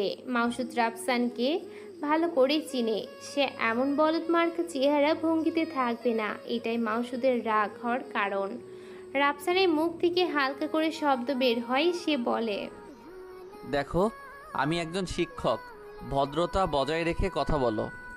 রাফসানের কথা শুনে তবদা খেয়ে দাঁড়িয়ে আছে মাউসুদ। রাফসান শিমুলের দিকে তাকিয়ে বলল, শিমুল, তোমার বন্ধুকে সাবধান করে দিবে। আজ প্রথম, তাই প্রিন্সিপালের রুমে নিয়ে যাইনি। বলি অফিস রুমের দিকে চলা শুরু করে রাফসান। মাউসুদ নিজেকে শিমুলের হাত থেকে ছাড়িয়ে নেয়। বড় বড় চোখ করে তাকিয়ে থাকে রাফসানের চলে যাওয়ার দিকে। নিজের শার্টের কলার ঠিক করে নেয় মাউসুদ। বিড়বিড় করে বলে, দেখি কতদিন এভাবে লুকিয়ে থাকি। অন্ধকার জগৎ তোকে ছাড়িনি রাফু, তুই এখনও সেই জগতে একটি অংশ। স্যার একটু শুনুন। জি বলো রুবি, কি বলবে? স্যার, আপনার নাক বেয়ে রক্ত ঝরছে, চলুন ফার্স্ট এড লাগিয়ে দেই। ধন্যবাদ, কষ্ট করতে হবে না তোমার। আজকে লাঞ্চ টাইমে আমি আপনার সাথে বসতে পারি একটু? না, তেমন কিছু না, আমি বাসা থেকে বিরিয়ানি নিয়ে এসেছিলাম। তোমার বন্ধুদের সাথে শেয়ার করো। আমি আপনার জন্য নিয়ে এসেছিলাম। আমি দুপুরের জন্য খাবার নিয়ে এসেছি। কেন, বউয়ের হাতে কি জাদু আছে যা আমার রান্নার হাতে নেই? বিষয়টা সেটা নয় রুবি। তাহলে কি বলুন? কিছু বলার নেই আমার। তাহলে আমি আপনার জন্য অপেক্ষা করব। না, তুমি খেয়ে নাও, আমি বাসায় চলে যাব। কেন স্যার, বউ কি বেশি আদর করে? এটা বলেই তার ছেলের হাসি হেসে উঠে রুবি। রাফসান মস্করা ভেবে চুপ হয়ে বলল, আমি সামান্য অসুস্থ, বাসায় ভালো লাগছিল না, তাই কলেজে আসা। তাহলে বউয়ের কাছে যেতে এত তাড়া কেন? তুমি বুঝবে না, ছোট মানুষ তুমি। যখন তোমার কেউ হবে তখন তুমিও বুঝবে। আমার তো আপনার সাথে বসতে ভালো লাগে। রুবি, আমি আসি। আপনাকে যা বলেছিলাম তা নিয়ে ভাবছেন কখনো? তুমি এটা বুঝতেছো না কেন? আমার স্ত্রী সন্তান আছে, আমি তাদের নিয়ে সুখে আছি। তুমি যেটা বলছো সেটা অন্যায়। আমার স্ত্রী আমার উপর বিশ্বাস রাখে, আমি সেই বিশ্বাসের অমর্যাদা করতে চাই না। স্যার, আপনার অবগতির জন্য জানিয়ে দেই, পৃথিবীতে সকল নারী তার স্বামীর উপর সম্পূর্ণ বিশ্বাস করতে পারে না। পাপা, ওই তো বাজে লোকটা আমাকে নিয়ে গেছিল, ভয় দেখিয়েছিল, ওই লোকটাকে পিটাও। সবার দৃষ্টি মীরার দিকে। ছোট্ট মেয়ে কতটা সাহসী তা দেখেই অবাক মিম। বাবার রক্ত যে বইছে তার শরীরে। হঠাৎ পুলিশের আগমন। রাফসানের হাত থেকে তলোয়ার নিয়ে নেয় একজন, হাত কড়া পরিয়ে দেয় তাকে। আহত সবাইকে হাসপাতালে নিয়ে যাচ্ছে তারা। রাফসানকে নিয়ে যাবে এখন। মিমের সামনে এসে দাঁড়ায় রাফসান। ভালোবাসি তোকে, তোর অপমান সহ্য হবে না আমার। তোর জন্য কারো জীবন নিতে দ্বিধা হবে না, জীবন দিব না। কেননা আমি জীবন দিলে তোকে কে ভালোবাসবে রে পাগলি, চিন্তা করিস না। তিতির সাথে যাস, আমি আসছি কিছু সময় পরে। মীরার খেয়াল রাখিস। পুলিশের সঙ্গে যাচ্ছে রাফসান, পিছু নিয়েছে মাসুদ। নিলয় বসে আছে রক্তাক্ত মুখে। রুবি এসে তার পাশে বসে ফিসফিস করে বলে, যার জন্য তোকে আজ পুরো ক্যাম্পাসের সকলের কাছে মাথা নত করতে হয়েছে, তাকে জীবিত রেখে লাভ কি? চল তাকে দুনিয়া থেকে সরিয়ে ফেলি। নিলয় চুপ করে বসে আছে। রুবি আবার বলে, তোর এই অপমানের প্রতিশোধ নিতে হবে। ছেলেটা কে, কি তার পরিচয় জানতে হবে। ধুর নিলয়, তুই কি ভাবছিস রাকসানের ব্যাকগ্রাউন্ড আছে? হ্যাঁ, রাফসান স্যার কোনো সাধারণ মানুষ হতে পারে না। তার ফাইটিং স্কিল দেখেছিস, একজন গ্যাংস্টার। ভাই তুই কি ভয় পাচ্ছিস? ভয় আর আমি? তাহলে মিমকে সরিয়ে ফেলি। তোর লাভ কি মিমকে মেরে ফেলে? আমার সব কিছু তোকে কৈফিয়ত দিতে পারবো না। তুই শুধু আমার কাজ করবি, বিনিময়ে তোকে আন্ডারওয়ার্ল্ডের সবচেয়ে পাওয়ারফুল গ্যাংয়ের সাথে পরিচয় করিয়ে দেব, সাথে কাজও দিব। তোর সাথে যদি আন্ডারওয়ার্ল্ডের সম্পর্ক থাকে তাহলে তুই আমাকে বলছিস কেন মিমকে মারার কথা? অপমানের কোপে তুই তাকে ভয়ঙ্কর মৃত্যু দিতে পারবি, আর মিম যতটা কষ্ট পাবে ততটা খুশি আমি হব। মিমের মৃত্যুর সাথে তোর সুখের কানেকশন কি? তুই আমার কাজ করবি নাকি? মিমকে তো আমি আলাদাভাবে দেখে নেব, আগে রাফসানের ব্যাকগ্রাউন্ড। তোর যা খুশি কর, কাপুরুষ একটা। রুবি উঠে চলে যায়। নিলয়ের শরীরে আগুন জ্বলে। রুবি শেষ কথা কাপুরুষ শব্দটা ওর ইগো হার্ট করে। মনে মনে প্রতিজ্ঞা করে, মিমের শেষ নিঃশ্বাস ত্যাগ করার পরেই রাফসানের কথা ভাববো, ওদের বাঁচতে দেওয়া যাবে না। বাহাতের তালু দিয়ে মুখের রক্ত মুছে নেয় নিলয়। রাফসানকে থানায় নিয়ে আসা হয়। সাব ইন্সপেক্টর আহসান তাকে একটা কাঠের চেয়ারে বসিয়ে নিজের রুমে চলে এসে কনস্টেবল রাফসানের নামে এফআইআর লিখছে। সেই মুহূর্তে থানা কাঁপিয়ে হর্ন বাজিয়ে থানাকে ঘেরাও করে 10টি কালো গাড়ি। 3জন উকিল রাফসানের জামিননামা নিয়ে হাজির। উকিলদের পিছেই মাসুদ। রাফসান মাসুদের দিকে তাকিয়ে আছে, ঠোঁটে তৃষ্ণা পেয়েছে। মাসুদ পকেট থেকে সিগারেট নিয়ে আগুন জ্বালায় রাফসান। সিগারেটের নিকোটিনের বদলে গাঁজার পাতা ভরা ছিল। ধোঁয়া ছাড়তেই সমস্ত থানায় গন্ধে ঝাঁঝালো হয়ে ওঠে। সাব ইন্সপেক্টর আহসান গন্ধের উপস্থিতি টের পেয়ে বেরিয়ে আসে। রাফসান সিগারেটের দম ফেলছে। পিছনে 3জন উকিল দাঁড়িয়ে আছে। কয়েকজন ক্যাডার বাহিরে বন্দুক হাতে দাঁড়িয়ে আছে। আহসান সাহেব উকিলদের চিনতেন, এরা ব্ল্যাক ড্রাগনের পার্মানেন্ট উকিল। কি ব্যাপার আপনারা এখানে? উকিলদের উদ্দেশ্যে কথাটা বলেন আহসান সাহেব।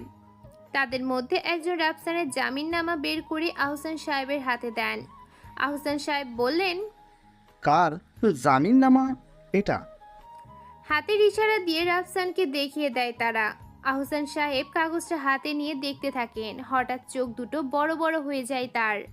রাফু নামটাতে আটকে যায়। কনস্টেবলের হাত থেকে এফআইআর নিয়ে ছিঁড়ে ফেলে নিজেই।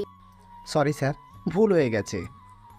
রাফসান উঠে দাঁড়ায়, সিগারেট নিচে ফেলে পা দিয়ে পিষে দেয়। হাত করা খুলে দেয় আহসান সাহেব নিজেই।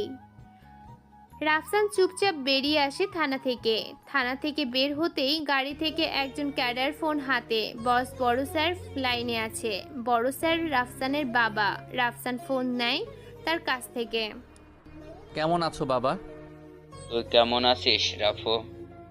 অন্ধকার জগৎ ছেড়ে ভালোই আছি। তুই ভালো থাকলে আমার ভালো থাকা। বৌমা আর নাতনিকে দেখতে ইচ্ছে করছিল খুব। চলে এসো আমার বাসায়। আমি বের হতে পারছি না। রাফসান দ্বিতীয় কথা বলেনি, ফোনটা দিয়ে চলে আসছে রাফসান। বাসায় যেতে হবে। মিম রেগে আছে। মাসুদ রাফসানের পাশে এসে দাঁড়ায়। রাফসান মাসুদের কাঁধে হাত রাখে আর বলে, তুই বাংলাদেশে কি করছিস? তোর মৃত্যুর সংবাদ শুনেছিলাম, বিশ্বাস হয়নি তাই চলে এসেছি। বেঁচে আছি, চলে যেতে পারিস। আমি যতটুকু জানি তোর উপর বিপদের ছায়া ঘুরছে। রাফু এখন অন্ধকার জগতের এক মৃত ব্যক্তির নাম। সবার কাছে মৃত্যু হলেও মানুষটা জীবিত। আর তুই জানিস অন্ধকার জগতে মৃত মানুষেরও কত শত্রু। আমি কাউকে সুখী রাখার প্রতিজ্ঞা করেছি। অন্ধকার জগৎ তোকে সুখী রাখবে না রে। তোর বিজনেস কেমন চলে? রাফসান কথার টপিক চেঞ্জ করার জন্য মাউসুদের ব্যবসায় কথা জিজ্ঞেস করে। মাউসুদ আনমনে অন্যদিকে তাকায় আর বলে, এদেশে ড্রাগ স্মাগলিং হচ্ছে এখন ভরা বাজারে। আর গোল্ড ডায়মন্ড? এটা আজীবন থাকবে। বেশ, ভালো থাক, চললাম আমি। চলে যেতে যায় রাফসান। পিছন থেকে মাউসুদ বলে ওঠে, তোর সাম্রাজ্যে ড্রাগসের আমদানি হচ্ছে, তুই কিছু করবি না? আমার সাম্রাজ্য ওটা নেই এখন, আমার সাম্রাজ্য মিম মীরা। চলে যায় রাফসান। মাউসুদ দাঁড়িয়ে থাকে। বাসায় ফিরে রাফসান। মিম বসে আছে বিছানার উপরে, মীরার সাথে তিথি খেলছে। রাফসানকে দেখে মীরা দৌড়ে আসে তার কাছে। মীরার কপালে চুমু খেয়ে বাথরুমে ঢুকে রাফসান। রাফসান ফ্রেশ হয়ে মিমের সামনে আসছে অপরাধী হয়ে। তিথি মীরাকে নিয়ে অন্য রুমে চলে আসে। তিথি পরিস্থিতি বুঝে এমন জায়গায় মীরাকে না রাখাই ভালো। মিম রাগী চোখে তাকিয়ে আছে। রাফসান নির্বাক হয়ে দেখছে। রাগ কান্না মিশ্রিত মায়া ভরা চেহারা। আজ ঠোঁটের নিচের তিলটা ছুঁয়ে দিতে মন চাইছে, কিন্তু কিছু ঘটে যাওয়া ঘটনা রাফসানকে ছোট করছে। মিমের সাথে ঘটনাটাই মিম বুঝতে পারে তাকে কতটা চায় রাফসান। মিম বিছানার উপরে দাঁড়ায়। রাফসান মাথা নিচু করে আছে। হাত দিয়ে রাফসানের মাথাটা তুলে আলতো করে স্পর্শ করে রাফসানের ঠোঁটকে। পৃথিবী শান্ত হয়ে গেছে। চারপাশে সবকিছু নিস্তব্ধ। কোলে তুলে নেয় মিমকে। এ যেন এক সুখের সাগর সৃষ্টি। মীরা ঘুমিয়ে গেছে। তিথি এসে দাঁড়ায় রাফসানের দরজার সামনে। আকাঙ্ক্ষা জাগে মনে। আমিও তো ভালোবাসি। আমার প্রাপ্য ভালোবাসা তার ভালোবাসার মানুষকে দিচ্ছে। সে সুখী, আমিও সুখী। ভালোবাসার মানুষটা সুখী থাক। অনেকক্ষণ হয়েছে দরজার সামনে দাঁড়িয়ে থাকছে, আর সহ্য হচ্ছে না তিথিরের। চোখ বুজে পিছিয়ে যায় সে। রুম থেকে বেরিয়ে ছাদে আসে সে। সাদা মেঘের আড়ালে সূর্য উকিঝুঁকি মারছে। রোদের উত্তাপ নেই এখন।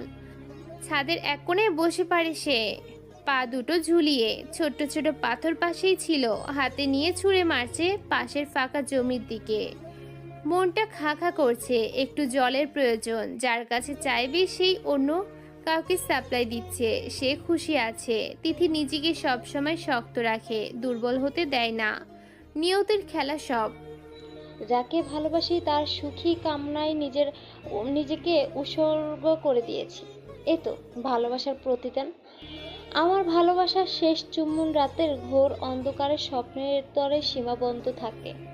আমি সেটুকুতেই সন্তুষ্ট। আমার স্বপ্ন দেখার অধিকার আছে। ভালোবাসার মানুষটার পাশে থেকে তাকে রক্ষা করার সাহস আছে। আমি দুর্বল নই। আমি আমার ভালোবাসা রক্ষা করেছি। ভালোবাসার মানুষটার ভালোবাসা রক্ষা করেছি। তাকে নিজের করে না পেয়েও অনেক বেশি কিছু পেয়েছি। হাতের পাথরগুলো শেষ। আবার মুঠো ভরে নেয় পাথরে। এবার শূন্যের দিকে ছুঁড়ে নিজের কাছে ফিরে আসে। মোবাইলে রিং বাজে তিথির। মিম ফোন করেছে, বাসায় যেতে হবে। তিথি ফোন রিসিভ না করে বাসায় রুমে চলে আসে। মিম মাত্র বাথরুম থেকে বেরিয়েছে। রাফসান এখনো বাথরুমে। তিথিকে দেখে মিম বলল, তিথি, তোমার কি কষ্ট হচ্ছে এখানে? না ভাবি, কষ্ট হবে কেন? মীরার সাথে ভালোই লাগছে। বাসায় যাচ্ছ কখন? এই তো ভাবি, চলে যাব। কোথাও যাওয়ার দরকার নেই তিথি, তুমি মিম মেয়েরার সাথেই থাকবে এই বাসায়। তিথির চোখ ছলছল করছে। কিছু বলতে পারছে না মুখ ফুটে। দৌড়ে গিয়ে রাফসানকে জড়িয়ে ধরতে ইচ্ছে করছে তার। শক্ত করে চেপে ধরে বলতে ইচ্ছে করছে, রাফসান ভাই, আপনাকে ছেড়ে কোথাও যেতে ইচ্ছে করছে না, কিন্তু পরিস্থিতি ভিন্ন। হ্যাঁ, তাহলে তো ভালোই হয়। মীরা কাউকে পাবে খেলার জন্য। আমারও কথা বলার মানুষ হবে একজন। কি বলো তিথি, থাকবে তো? তিথি চুপ ছিল কতক্ষণ। মুখ ফুটে কিছু না বলতে পারাই মিম আবার বলল, স্বামী রাগ করবে নাকি? বিয়ে করিনি, স্বামী আসবে কোথা থেকে? বিয়ে করনি কেন? কাউকে ভালোবাসি। উমা, বলো কি? তিথি তাচ্ছিলের হাসি হাসে। মিমের কথার উত্তর দেয়নি। সে চলে আসে মীরার কাছে। মিম রাফসানের এক রুমে। শাড়ি পরেছে মিম। কোমরে কাপড়ে আঁচল বেঁধে রাফসানের সামনে দাঁড়ায় সে। ড্যাব ড্যাব চোখে রাফসানের দিকে তাকিয়ে বলল, এই যে নবাবজাদা, কাজকর্ম তো এখন সব ছেড়ে বসে আছো। সব কাজ তো আমাদেরকেই করতে হয়। বিয়ের আগে তো কত কথাই না বলতে, এখন ঘোড়ার ডিম দেখাচ্ছি শুধু। আমি কি করলাম? কাচুমাচু করছে রাফসান। সে বুঝতে পারে গত কয়েক দিনের ঘটনার প্রতিশোধ মিম নিবে। প্রথমে মধুর স্বাদ দিয়ে পরে তেতো করলার জুস খাওয়াবে। ভয়ে তার হৃৎপিণ্ড কেঁপে উঠছে। ওলে আমার বাবুটা কিছু করেনি বুঝি? রাফসানের হৃৎপিণ্ড ধুকপুক ধুকপুক করছে। মিম তাকে দিয়ে কি কি করায় সেটাই ভাবছে। এই যে, এই কি ভাবছো এমন করে? মিমের প্রতিটা কথা এখন তার মস্তিষ্কে ছেদ করে বেরিয়ে যায়। রাফসান মিমের কোমর জড়িয়ে ধরে আর বলে, বাবুটা তুমি কত কিউট, এমনভাবে বলছো কেন? মিম মীরের খেলনা লাঠি হাতে নিয়ে রাফসানের হাতে ছোট্ট ছোট্ট আঘাত করছে আর বলছে, হাত সরাও বলছি। সরাবো না, কি করবে? কি করব দেখবে? ভেবেছো তুমি মাস্তান তাই রেহাই পেয়ে যাবে? অসম্ভব, হাত সরাও।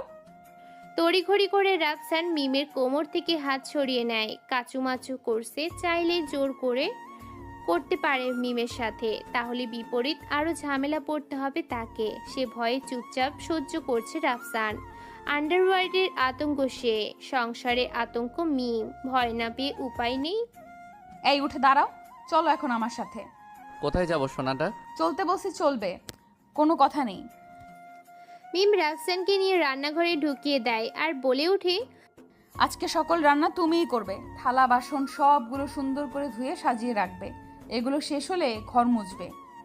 চিৎকার করে ওঠে রাফসান। মিমের হাতের লাঠিটা রাফসানের দিকে তাক করে বলল, কি জনাব, এগুলো করেন নয়তো বুঝবেন মিম কি জিনিস। রাফসানের মুখে কালো ছায়া ভর করেছে। বিড়বিড় করে বলছে, ডাইনি একটা। এই যে মিস্টার, আমি কিন্তু সব শুনতে পাচ্ছি। না না, আমি তোমাকে কিছু বলিনি, তুমি তো আমার সোনা বউটা। কাজ করো। নাক ছিটকে চলে যায় মিম। রাফসান কাজে মন দেয়। কাজ না শেষ হলে কপালে দুর্ভোগ আছে। নিজের রুম আটকে বসে আছে রুবি। আকবর হোসেন রাফুর মৃত্যুর পরে নিজের সাম্রাজ্য আরো মজবুত করে নিয়েছেন। অন্ধকার জগৎ রাফুর মৃত্যুর সংবাদে আকবরের সাথে হাত মিলিয়েছে। অনেকে বিশ্বাস করে রাফু বেঁচে আছে, তাই আকবরের সাথে হাত মিলায়নি। আকবর তার মেয়েকে বাকি সব কিছুর চাইতে মূল্যায়ন করে বেশি। মেয়ের এমন পরিবর্তন তার কাছে চিন্তার বিষয় হয়ে দাঁড়িয়েছে। সে তার মেয়ের গুপ্ত দেহরক্ষী সুমনকে ডাকে। সুমন নিলয়ের বন্ধু।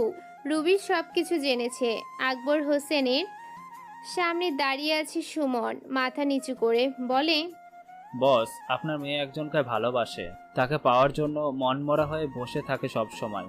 আপনাকে বলতে না পারার কারণ আপনি পিতা। তার আবদার আপনি ফেলবেন না, কিন্তু সে তার ভালোবাসা আদায় করে নিতে চাচ্ছে। কিন্তু সমস্যা হলো। চুপ হয়ে যায় সুমন। আকবর হোসেন দাঁড়িয়ে গেল। রাগান্বিত চোখে বললেন, সমস্যা কি? আমার মেয়ে কাউকে পছন্দ করেছে, তার কোনো সমস্যা থাকতে পারে না। যার সমস্যা আছে দূর করে দিব আমি। ছেলেটা বিবাহিত। আকবর হোসেন স্তব্ধ হয়ে গেছে। শেষমেশ তার মেয়ে একজন বিবাহিত ছেলের মোহে আকৃষ্ট হয়েছে। ভাবনায় পড়ে গেলেন আকবর হোসেন। সুমন বলল, বস, রুবি ম্যাডাম সেই মেয়েকে হত্যা করার কথা ভাবছে, তার ভালোবাসা আদায় করার জন্য। চিৎকার দিয়ে ওঠে আকবর হোসেন। পুরো বিল্ডিং কেঁপে ওঠে। পরক্ষণে শান্ত হয়ে ওঠে সে। নীরব কণ্ঠে বলল, তাকে তুলে নিয়ে আয়, ভয় দেখা। সে ছেলেকে যেন ডিভোর্স দেয়। যত টাকা চাই দিয়ে দে, তবুও যেন সে ছেলেকে ডিভোর্স দেয়। আর যদি এসব করতে না চায় তাহলে পৃথিবীর সবচেয়ে নিকটতম মৃত্যু তার কপালে লিখে দে। জি বস। মেয়েটা কে? কোন মেয়েটা? যার সঙ্গে লেপ্টে ছিলে সেই মেয়েটা। বুঝলাম না তোমার কথা মিম। তুই এখন বুঝবি কেন? আমি তো পুরনো হয়ে গেছি, আমাকে এখন আর ভালো লাগবে না। তোর তো নতুন নতুন চাই, আমারটা পুরান হয়ে গেছে। মিমের কথা শেষ হতেই রাফসান মিমের গালে থাপ্পড় লাগিয়ে দেয়। লাল হয়ে গেছে গাল। রাফসান বলল, মেয়ের সামনে এগুলো কি বলছিস? তুই কি রকম জানতে হবে না। সেদিন তোর প্রেমিকা আমাদের তুলে নিল তোকে পাওয়ার জন্য। একটুর জন্য আমি আমার মেয়েকে হারাইনি। আজকে আবার অন্য একটা মেয়ে। কত মেয়ে লাগে তোর ভাই? ভালো থাকিস, রোজ নতুন মেয়ে নিয়ে সুখে থাকিস। আমি আমার মেয়ের জীবন নষ্ট করতে পারি না। তুই মাস্তান ছিলি, আছিস, থাকবি। মাস্তান কখনো ভালো বাবা হতে পারে না। মিম চলে যায় রাফসানের সামনে থেকে। মীরাকে নিয়ে অনেক দূর চলে যাবে। কালো ছায়া লাগতে দিবে না তার শরীরে। শহীদ হাসানের বাড়ি আসে প্রথমে। সেখানে নিজের পাসপোর্ট ছিল, তা নিতেই এসেছে মিম। রাফসান বুঝতে পারছে না কি করা উচিত তার। মাথার চুল ছিঁড়তে মন চাইছে তার। সিএনজি নিয়ে তিথির কাছে চলে আসে রাফসান। আটককৃত ক্যাডারদের মুখ থেকে তিথি জানতে পারে তারা আকবর হোসেনের গ্যাংয়ের ক্যাডার। রাফু তিথির কাছে আসতেই ইনফরমেশন দেয় তাদের। আটককৃত 4 জন ক্যাডারকেই 4 টুকরো করে কেটে ফেলে রাফু। রাগ কন্ট্রোল হচ্ছে না তার। নিজের গ্যাংয়ের ক্যাডারদের তৈরি হতে বলে রাফু আকবরের সামনাসামনি হতে হবে। তিথি প্রিন্স শিমুলকে নিয়ে তাদের গ্যাংয়ের বেস্ট সার্ভ শুটার টিমকে তৈরি করে। 2 জনের একটি টিম। সবাই ব্ল্যাক ড্রাগনের কোড ইউজ করে, নিজস্ব পোশাক পরে, কালো জ্যাকেট, হেলমেট সব ম্যাচিং করা। রাফসান তার নৃশংসতা প্রতীক কালো জ্যাকেট তলোয়ার নিয়ে বের হয়। সাথে 2 ক্যাডার, দুটো মেশিন গান যোগ করা গাড়ি চলছে সামনে। দিনের আলোয় রাফুর গ্যাং দেখে থমকে গেছে শহর। প্রশাসনের ঊর্ধ্বতন কর্মকর্তা ফোন করেন শহীদ হাসানের কাছে। আপনি যে দিনের আলোয় এমন চলাফেরা করছেন, আমরা কিন্তু অ্যাকশন নিতে বাধ্য হব। তার কথা শহীদ হাসান বুঝতে পারেনি। সে বলল, কি বলছেন আপনি? আমার কোন কাজটা আপনার প্রশাসনের বিরুদ্ধে গেছে? রাস্তা ব্লক করে আপনার গ্যাংয়ের ক্যাডারদের উপস্থিতি দেখা যাচ্ছে। স্যার, আমি তো এ কাজ সম্পর্কে কিছুই জানি না। দেখুন শহীদ সাহেব, আপনাকে ওয়ার্নিং করছি, যত তাড়াতাড়ি সম্ভব তাদের রাস্তা থেকে সরিয়ে ফেলুন। শহীদ হাসানের পিছন থেকে নিজাম বলল, বস রাফু আকবরের সামনাসামনি হতে যাচ্ছে। ফোনের ওপাশ থেকে কথাটা শুনে কেঁপে ওঠে সে। টেবিলের ওপর গ্লাস ভর্তি পানি ঢকঢক করে খেয়ে নেয় সে। সম্পূর্ণ শহরের প্রশাসন তার হাতের মুঠোয়, তবুও সে রাফু নামটার প্রতি দুর্বল। তার ডান হাতের ক্ষতস্থান এখনো পূরণ হয়নি। সে বলে উঠল, আচ্ছা, আমি দেখছি। ফোন রেখে দেয় শহীদ হাসান। গন্ডগোল হবে তা কনফার্ম। মিম সোফায় বসে সব কথা শুনছে। বাসায় এসেছিল তার সব কিছু নিয়ে চলে যাওয়ার জন্য, কিন্তু রাফুর মা যেতে দেয়নি মিমকে। তার একটা কথা, রাফু না আসা পর্যন্ত এ ঘর থেকে একটা পিঁপড়েও বাইরে যেতে পারবে না। মিমের মন কঠিন করেছে, কিছু বলেনি এসব শুনে। মিম বুঝেছে তার হঠাৎ এত ভায়োলেন্স হওয়ার কারণ বারবার তাদের উপর অ্যাটাক। মিমের রাগ করা সব মিলিয়ে রাফুর মস্তিষ্কে স্নায়ুকোষ যুদ্ধ শুরু করে দিছে। আকবর হোসেন তার বিজনেস পার্টনারদের সাথে মিটিং করছিল অফিস রুমে। রাফসান এসেই তার অফিসে হামলা করে। মেশিন গান দিয়ে গেটে গার্ডদের মুহূর্তেই কাবু করে সে। বুলেট প্রুফ জ্যাকেটধারী স্কোয়াড রাফুর মাঝে সামনে যা আছে গুড়িয়ে দিয়ে যাচ্ছে তারা। পাশের বিল্ডিংগুলোতেই স্নাইপার হাতে নিশানা ঠিক করে রাখছে রাফুর ক্যাডার। পুরো বিল্ডিং এখন রাফুর হাতে। মিটিং রুমে দরজায় আওয়াজ শুরু হয় আকবর হোসেনের। হার্ট দুর্বল হয়ে পড়ছে। হঠাৎ গোলাগুলির শব্দ দুর্বল করে দেয় তাকে। দরজা ভেঙে ভিতরে ঢুকে রাফু। সবাই দাঁড়িয়ে আছে। রাফু এসে দাঁড়ায় তাদের সামনে আর বলে ওঠে, আকবরকে? আকবর রাফসানকে দেখেছে, তাই চিন্তা অসুবিধা হয়নি। একসময় তার তাণ্ডবের কথা লোক মুখে শুনেছে, আজ সামনে রাফসান নিজে দাঁড়িয়ে আছে। চোখ তুলে কথা বলার সাহস হারিয়ে ফেলছে সে। এক সময় এই আকবর শহীদ হাসানের সাথে রাফসানের মৃত্যুর কথা বলে, হুমকি দেয় তাকে। রাফসান কর্কশ গলায় বলল, আকবরকে সামনে এসে দাঁড়া।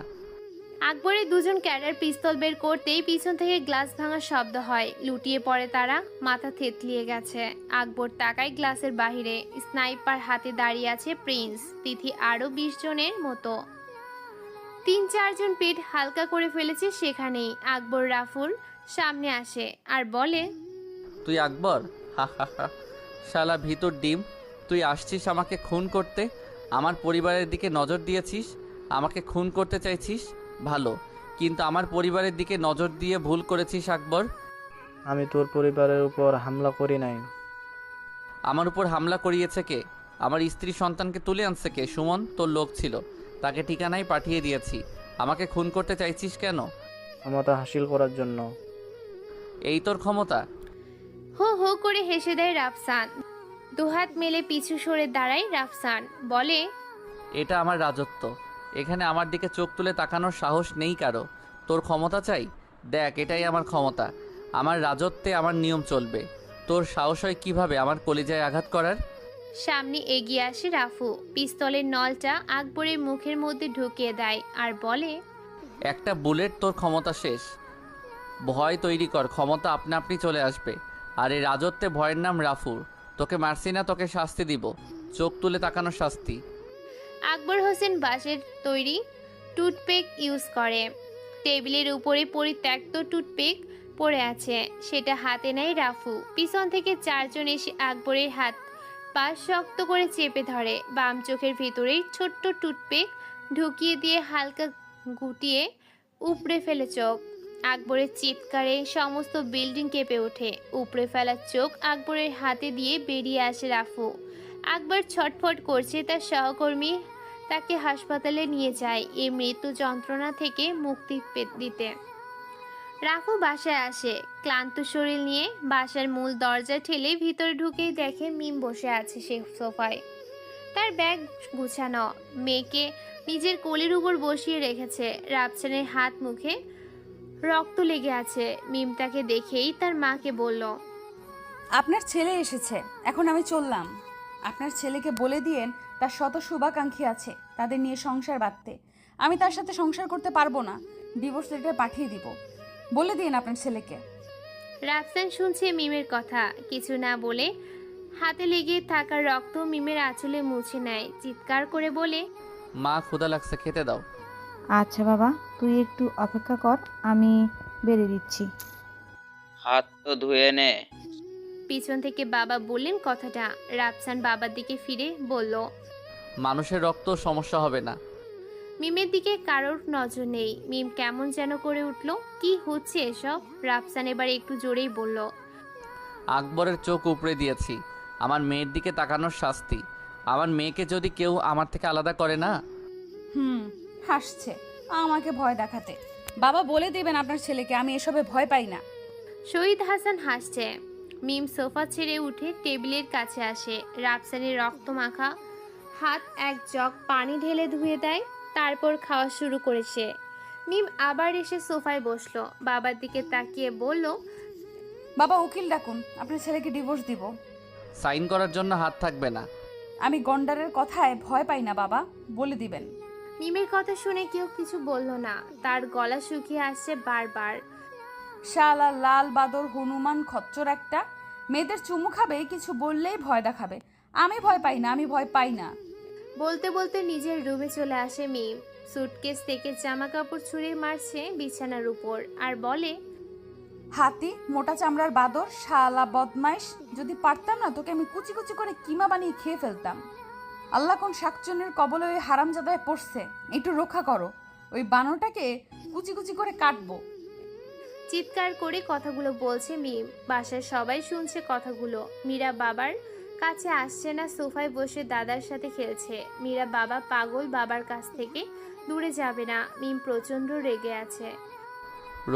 রবির কিস দেওয়ার পিছনে কি মিমকে দেখানোর কোনো মতলব ছিল নাকি? কথাটা হঠাৎ মাথায় আসে রাফসানের, কিন্তু মিম আরও একটা কথা বলেছিল।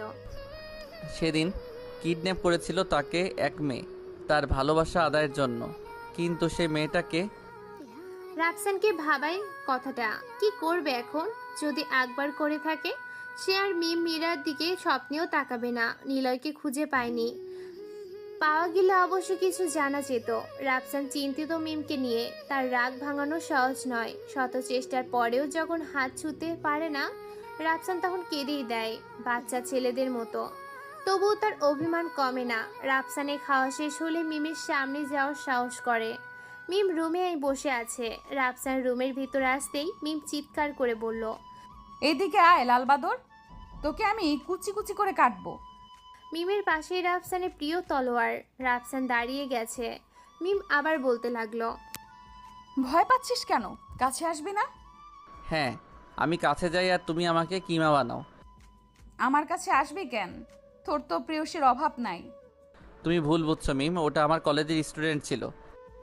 রাফসানের মুখে স্টুডেন্টের কথা শুনতে মিমের চোখ কপালে ওঠে। নিজের বুকে নিজের থাপ্পড় দিতে দিতে বলে, আল্লাহ, ও আল্লাহ গো, আমারে নিয়ে যাও, এ হারামি আর আমার নাই আল্লাহ, নয়তো এসব শাকচুন্নিদের উঠায় নাও। রাফসান ফ্যাল করে তাকিয়ে আছে মিমের দিকে। মেয়েটা পাগল হয়ে গেছে। বোঝানোর চেষ্টা করে তাকে। দেখো মিম, তুমি যা দেখছো সব সাজানো ছিল। হয়তো তোমার আমার সম্পর্ক বিচ্ছেদের জন্য মেয়েটা আমাকে অনেকবার প্রপোজাল দিয়েছিল, না করে দিয়েছি। হঠাৎ এমন করবে বুঝতে পারিনি আমি। তখন কিসটা আমি করিনি, সে করেছিল। মাঝে মাঝে চোখে যা দেখা হয় তাও ভুল হতে পারে। বিশ্বাস করো মিম, তোমার ঠোঁট ছাড়া আমি অন্য কোনো মেয়ের ঠোঁট স্পর্শ করিনি। রাফসানের কথাটা শুনে মিম মনের ভ্রান্তি একটু হলেও লাঘব হয় আর বলে, তুমি আমার সামনে থেকে যাও এখন, নয়তো খারাপ কিছু হয়ে যাবে। কিন্তু তোমাকে যেতে বলছি রাফসান, চোখের সামনে যেন না দেখি তোমাকে। আচ্ছা বাবা, যাচ্ছি। তুমি কিছু খেয়ে নিবে? রাফসান বেরিয়ে আসে তার রুম থেকে। মিম যেহেতু রাফসানকে তুমি করে বলছে, তাহলে হয়তো তার একটু ভুল হলেও ভাঙছে। এখন অভিমান ভাঙানোর যুদ্ধে নামতে হবে তার। হাসপাতালে জীবন মৃত্যুর মাঝে আটকে আছে আকবর, বেডের পাশে দাঁড়িয়ে আছে রুবি। নিলয় আকবরের সাথে কথা বলছে। আকবর নিলয়ের হাত ধরে ফিসফিস করে বলে, তোর যত ক্যাটার দরকার হয় আমি দিব, যত সাহায্য দরকার দিব তোকে। আমি জাস্ট রাফুর মৃত্যু চাই, রাফুর পরিবারের। নিলয় কিছু বলল না। তার মনের মধ্যে আতঙ্ক, মাস্টারের স্ত্রীকে মারতে হবে। রুবির চোখে অশ্রু। বাবা মৃত্যুর পথে। মেয়ের হাত ধরে বলে, মা, তোর ভালোবাসা তোকে দিয়ে যেতে পারবো না হয়তো। তুই যে মাস্টারকে ভালোবাসিস তাকে আদায় করে নিবি, কথা দে, কখনো পরাজিত হয়ে ফিরবি না। রুবি নিশ্চুপ। বাবার এমন অবস্থায় কিছু বলা অসাধ্য হয়ে গেছে। রাফুর মৃত্যু চাইছে আকবর অজান্তেই রুবি ভালোবেসে রাফুকেই। নিলয় প্রতিজ্ঞা করেছে মাস্টারের সমস্ত পরিবারের ধ্বংস। নিয়তি তাদের তিনজনকেই এক কেন্দ্রবিন্দুতে বেঁধে ফেলেছে। তাদের ক্রোধ এতটাই ভয়ঙ্কর হয়ে উঠেছে যে কোনো শহর ধ্বংস হয়ে যাবে নিঃশ্বাসে। রাত তখন গভীর। আনমনে তাকিয়ে আছে মিম বাহিরে বাগানের শেষে পুকুর পাড়ের ছোট্ট বেঞ্চে। সম্পূর্ণ জ্যোৎস্না ভরা রাতের বড় চাঁদটা মাথার উপরে উকিঝুঁকি মারছে সাদা মেঘের আড়ালে। হঠাৎ পিছন থেকে কে যেন চিৎকার করে বলতে লাগলো, আইসক্রিম লেলো আইসক্রিম, ফুচকা লেলো ফুচকা, মালা আছে মালা, বকুল ফুলের মালা, হরেক রকমের ফুলের মালা, লেলো ভাই লেলো, একের ভিতরে সব। মিম পিছন ফিরে তাকায়। একটা গাড়িতে আইসক্রিম, ফুচকা আর বাহারি রঙের ফুলের মালা। মিম তাকিয়ে আছে। হালকা আলো এসে গাড়ির উপরে পড়ছে। মিমের চোখ বড় বড় হয়ে গেছে। রাফসান ঠেলছে গাড়িটা আর চিৎকার করে বলছে কথাটা। বইয়ের রাগ ভাঙাতেই গ্যাংস্টার থেকে হকার হয়ে এসেছে ছেলেটা। রাফুর ফুচকার গাড়ি ঠেলছে। স্ত্রী অভিমান করে আছে। তার পছন্দ আইসক্রিম, ফুচকা আর ফুলের মালা, এই তিনটা জিনিসই সে সীমাবদ্ধ। রাফুর গাড়িতে মিমের পছন্দের সব কিছুই নিয়ে এসেছে। মিম তাকিয়ে আছে তার দিকে। রাফু চিৎকার করে বলছে, আইসক্রিম লেলো আইসক্রিম, ফুচকা লেলো, মালা লেলো মালা, বাহারি ফুলের মালা। এই যে ম্যাডাম আইসক্রিম খাবেন? সুস্বাদু আইসক্রিম। মিম মুখ ঘুরিয়ে নেয় অন্যদিকে। কথা বলবে না তার সাথে। ভরা জ্যোৎস্নার বড় চাঁদটাকে আজকেই আকাশ জুড়ে আসতে হলো। মিমের অভিমান যেন এখন এই চাঁদটার উপরে। সমস্ত রাগ সে চাঁদের আলোয় বিছিয়ে দিয়েছে। এক মুঠো অভিমান মন জুড়ে অপেক্ষা করছে কিছু স্পর্শ, কিছু পাগলামির। মিমের গাল ফুলিয়ে রাখছে। রাফুর কাণ্ড দেখে হাসবার উপক্রম হয়েছে তার। মুখ চেপে রেখেছে কষ্ট করে। এই যে ম্যাডাম, আপনার জন্য স্পেশাল ফুচকা আছে, খাবেন? আসেন, নয়তো সব কিছু মিস হয়ে যাবে। এই যে ম্যাডাম শুনুন, আজকে সব কিছু ফ্রি দিচ্ছি, আসুন বসুন, খেয়ে যান। না, কাজ হচ্ছে না। মিম মুখ ঘুরিয়ে রেখেছে। রাফুর চেষ্টা প্রায় নষ্ট হয়ে যাচ্ছে। এক হাতে আইসক্রিম, অন্য হাতে ফুচকার বাটি নিয়ে আসছে মিমের পাশে। মিম চেয়েও দেখছে না কি আসছে পাশে। রাফুর চোখ ছলছল করছে। কথা বলবা না? এই মিম শোনো, একটু কথা বলো। আমার সোনা বউটা একটু, শুধু একটু কথা বলো। আমার নিঃশ্বাস বন্ধ হয়ে আসছে মিম, মনে হচ্ছে কেউ ভিতর থেকে চেপে ধরেছে। এই যে শোনো না। আপনি কে? আমি আপনাকে চিনি না, বিরক্ত করবেন না। আমার কাছে আসছেন কেন? আপনার কলেজের সুন্দরী মেয়েদের কাছে যান, তারা তো সুন্দর করে আদর করতে পারে, তাদের কাছে যান। আমার এখানে কি? আমার কথা শুনবে তো? না, আপনার কথা কেন শুনবো? আপনার শত শত শুভাকাঙ্ক্ষী আছে, তাদের শোনান। ভালোবাসি তোমাকে এখন আমি খুন করব। তোমার ভালোবাসার দরকার নাই। যাও যাও তোমার শুভাকাঙ্ক্ষীদের কাছে, সবাই ভালোবাসি বলে। সবাই ভালোবাসে, তবে আমার মতো কেউ হয়তো তোমাকে ভালোবাসতে পারবে না। সবাই ভালোবাসা দিতে পারে, কজন আছে ভালোবাসার সঙ্গী হতে পারে। আমি সঙ্গ চাইছি তোমার কাছে। সবাই ভালোবাসার যোগ্য হয় না, কারণ সবাই তোমার মতো না। তুমি ভালোবাসা জীবন মরণের আশা। যতদিন বাঁচবো তোমার হাতটা শক্ত করে ধরে থাকবো মরণ পর্যন্ত। তারপর কিছু বলতে পারছে না রাফসান। মিমের হাতটা কখন যে শক্ত করে ধরে আছে খেয়ালই নেই। ফুলগুলো কি শুকিয়ে যায় ভ্রমরের অস্পর্শে? নীরবতা ভেঙে বলে ওঠে মিম। রাফসান তাকিয়ে আছে তার দিকে। মিমের মুখে গম্ভীর কথা সহজেই শুনতে পায় না সে। আজ তাকে নীরবতা গ্রাস করেছে। রাফসান মুখ খুলে বলল, ফুলের মধু সংগ্রহের পর সে ফুল থেকে আর মধু পাওয়া যায় না, তাই ভ্রমর তাকে ছেড়ে চলে যায়। ঠিক এমনটাই তুমি কি করনি? মেনে নিলাম ভ্রমর মধু গ্রহণ করে ফুলকে ছেড়ে চলে যায়, কিন্তু ভ্রমর বসে থাকে না। একটা ফুল থেকে হাজার ফুলের সৃষ্টির কাজে লেগে থাকে। একটা ভ্রমর শুধু একটা ফুলকে নিয়ে থাকলে এই জগতের সৌন্দর্য কমে যাবে। আর মানুষ কিন্তু তার ভালোবাসার মানুষটার সাথেই সারা জীবন কাটিয়ে দেওয়ার শপথ নেয়। তার মাঝে তাদের বিভিন্ন ভুলভ্রান্তির মধ্যে পড়তে হয়। দুজন যদি দুজনকে বুঝে কিংবা দুজনের মধ্যে তাদের ভুলগুলো তুলে ধরে, তাহলে কিন্তু বিচ্ছেদের নামটা এই সংসার থেকে চলে যায়। মিম মনোযোগ দিয়ে রাফসানের কথা শুনছে। মনোযোগী মিমের গালে হাত রেখে আলতো করে তার কপালে ভালোবাসার স্পর্শ রাগিয়ে তোলে। তার শরীরটা যেন একদম হালকা হয়ে আসে। নিজেকে হেলিয়ে দেয় রাফসানের বুকে। লেপ্টে যায় দুজন। ঠান্ডা আইসক্রিমের বরফ গলানো পানি টুপটুপ করে ঝরছে মিমের গালে। শিউরে উঠে সে। ধাক্কা দিয়ে রাফসানকে সরিয়ে বলল, যান ফুচকা নিয়ে আসুন। আমার গুলুমুলুটা। রাফসান ফুচকা বানাচ্ছে, পিছন থেকে মিম বলল, মামা একটু ঝাল বেশি করে দিবেন, কতদিন আপনার হাতের ফুচকা খাই না। মিটমিট করে হাসছে মিম। ফুচকাওয়ালা ফুচকা বানাচ্ছে, রাগে গজগজ করছে তার শরীর। মামা ডাক শুনে মিমকে এখন কিছু বলা যাবে না, বলেই ছিটকে উঠবে, তাই চুপচাপ সহ্য করে সে। ঝাল ঝাল করে ফুচকা নিয়ে আসে মিমের সামনে। তাড়াহুড়ো করে মুখে নেয় সে। তৃপ্তি সহকারে চিবিয়ে যখন গিলে নেয় তখন বুঝতে পারে ঝাঁজ। চোখ মুখ লাল হয়ে গেছে, হাত নাড়াচ্ছে মুখের কাছে, মুখ জ্বলে যাচ্ছে তার। রাফসান ইচ্ছে করে অতিরিক্ত ঝাল মিশিয়ে দিয়েছে তাতে।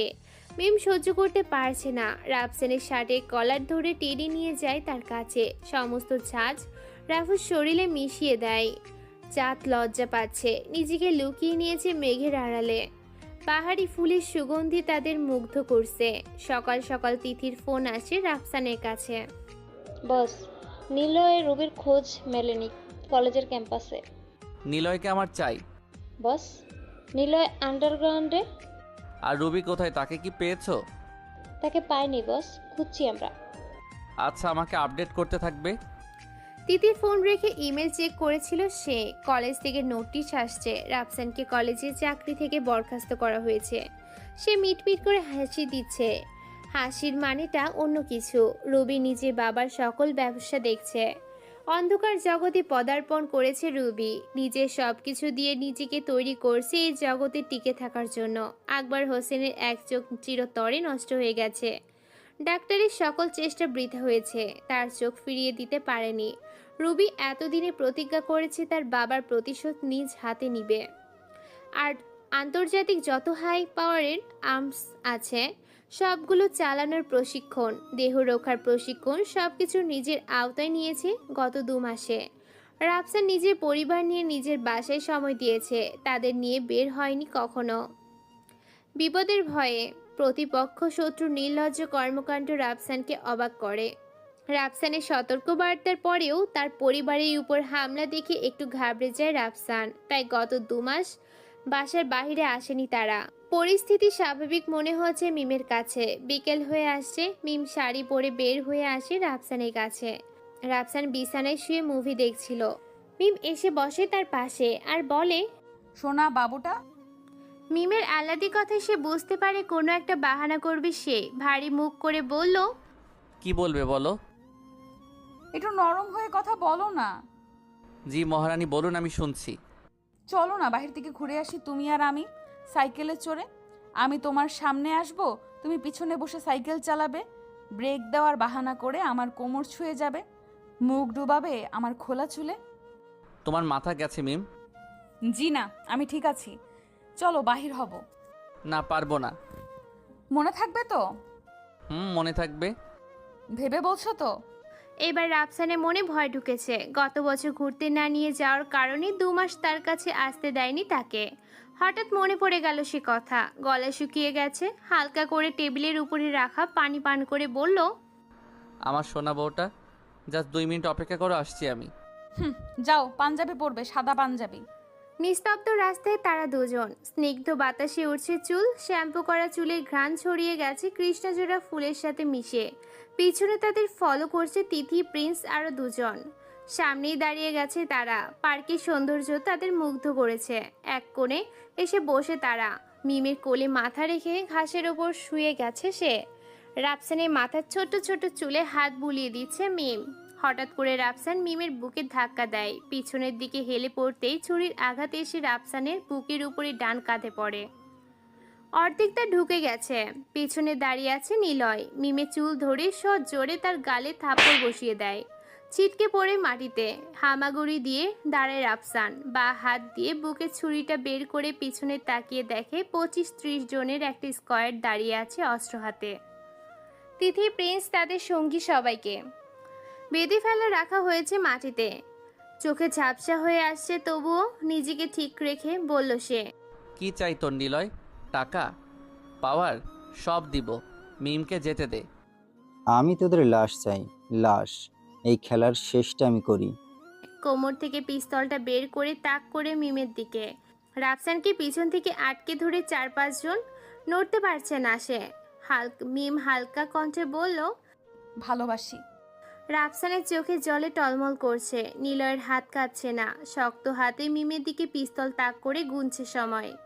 ঠিক সেই সময় নিলয়ের হাত থেতলিয়ে যায়। কবজি উড়ে যায় বুলেটের আঘাতে। স্নাইপার হাতে এগিয়ে আসছে মাসুদ। নিলয় বাহাতে পিস্তল তুলে আঘাত করতে যায় মিমকে। সে হাতও উড়ে যায় বুলেটের আঘাতে। শতজনে স্কোয়াড ঘিরে ফেলে তাদের। Machine gun, sniper, AK-47, UMP, M46, AWM। Niloy মাসুদের স্কোয়াড দেখে অবাক চোখে তাকিয়ে আছে। 2 হাতের যন্ত্রণা বিস্ময়কর গায়েব হয়ে গেছে। জ্ঞান হারাবে কিছুক্ষণের মধ্যেই। নিলয়ের চোখ হালকা হালকা টিপ টিপ করছে।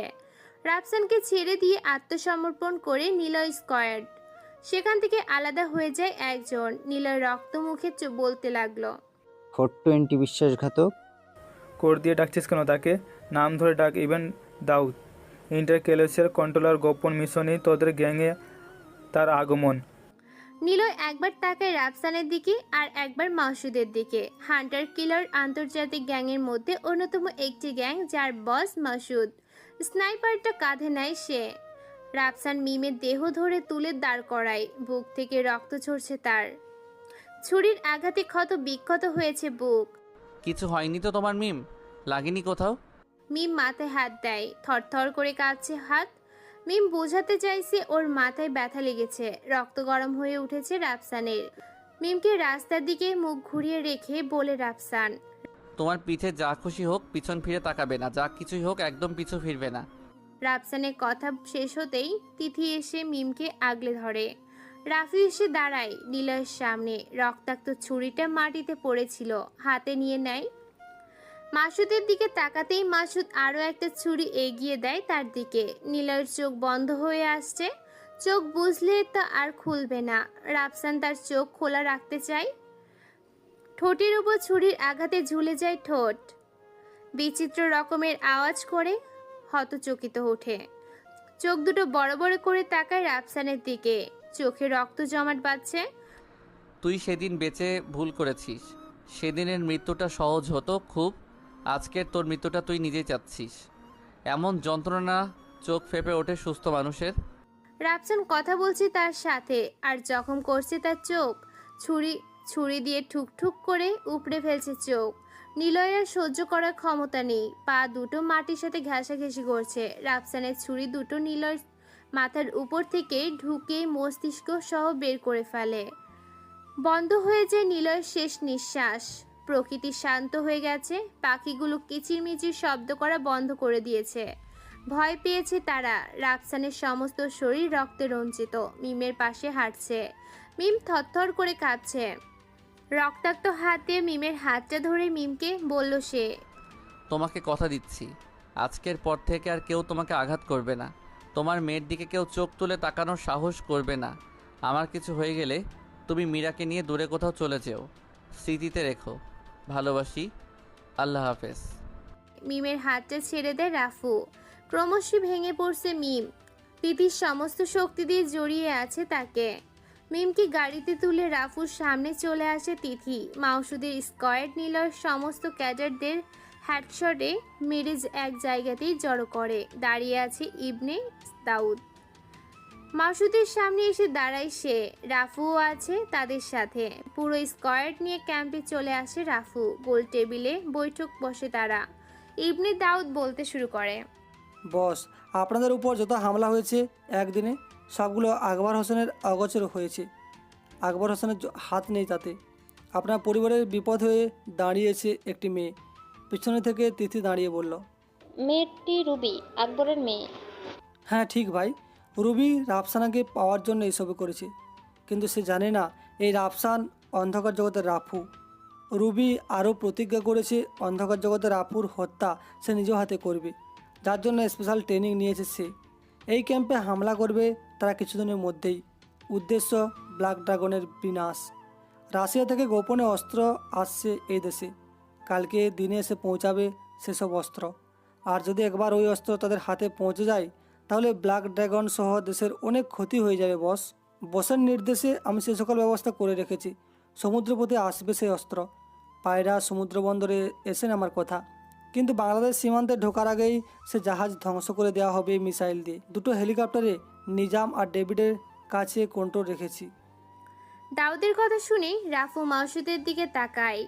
ইশারা করে মাউসুদ। ক্যাডারদের তৈরি হতে বলা হয়। যার যার অস্ত্র গুছিয়ে নিচ্ছে তারা। দাউদ তার মেশিন গান স্কোয়াড রেডি করে নেয়। প্রিন্স স্নাইপার স্কোয়াড লিড দিবে। তিথি, রাফু, মাসুদ AK-47 UMP M46 নিয়ে তাদের স্কোয়াড লিড করবে। উদ্দেশ্য আকবরের ক্যাম্প। যে যার স্কোয়াড নিয়ে রওনা হচ্ছে আকবরের গোপন ক্যাম্পে। ইবনে দাউদ তাদের টার্গেট লোকেশন লক করে নেয়। সে অনুযায়ী রাফুর টিম আকবরের ক্যাম্পে ঘেরাও করে ধরে। প্রথম স্তরে প্রিন্সের স্কোয়াড স্নাইপার নিয়ে তাদের পজিশন নিয়েছে। ওয়াকিটকি মুখের কাছে নিয়ে বলল,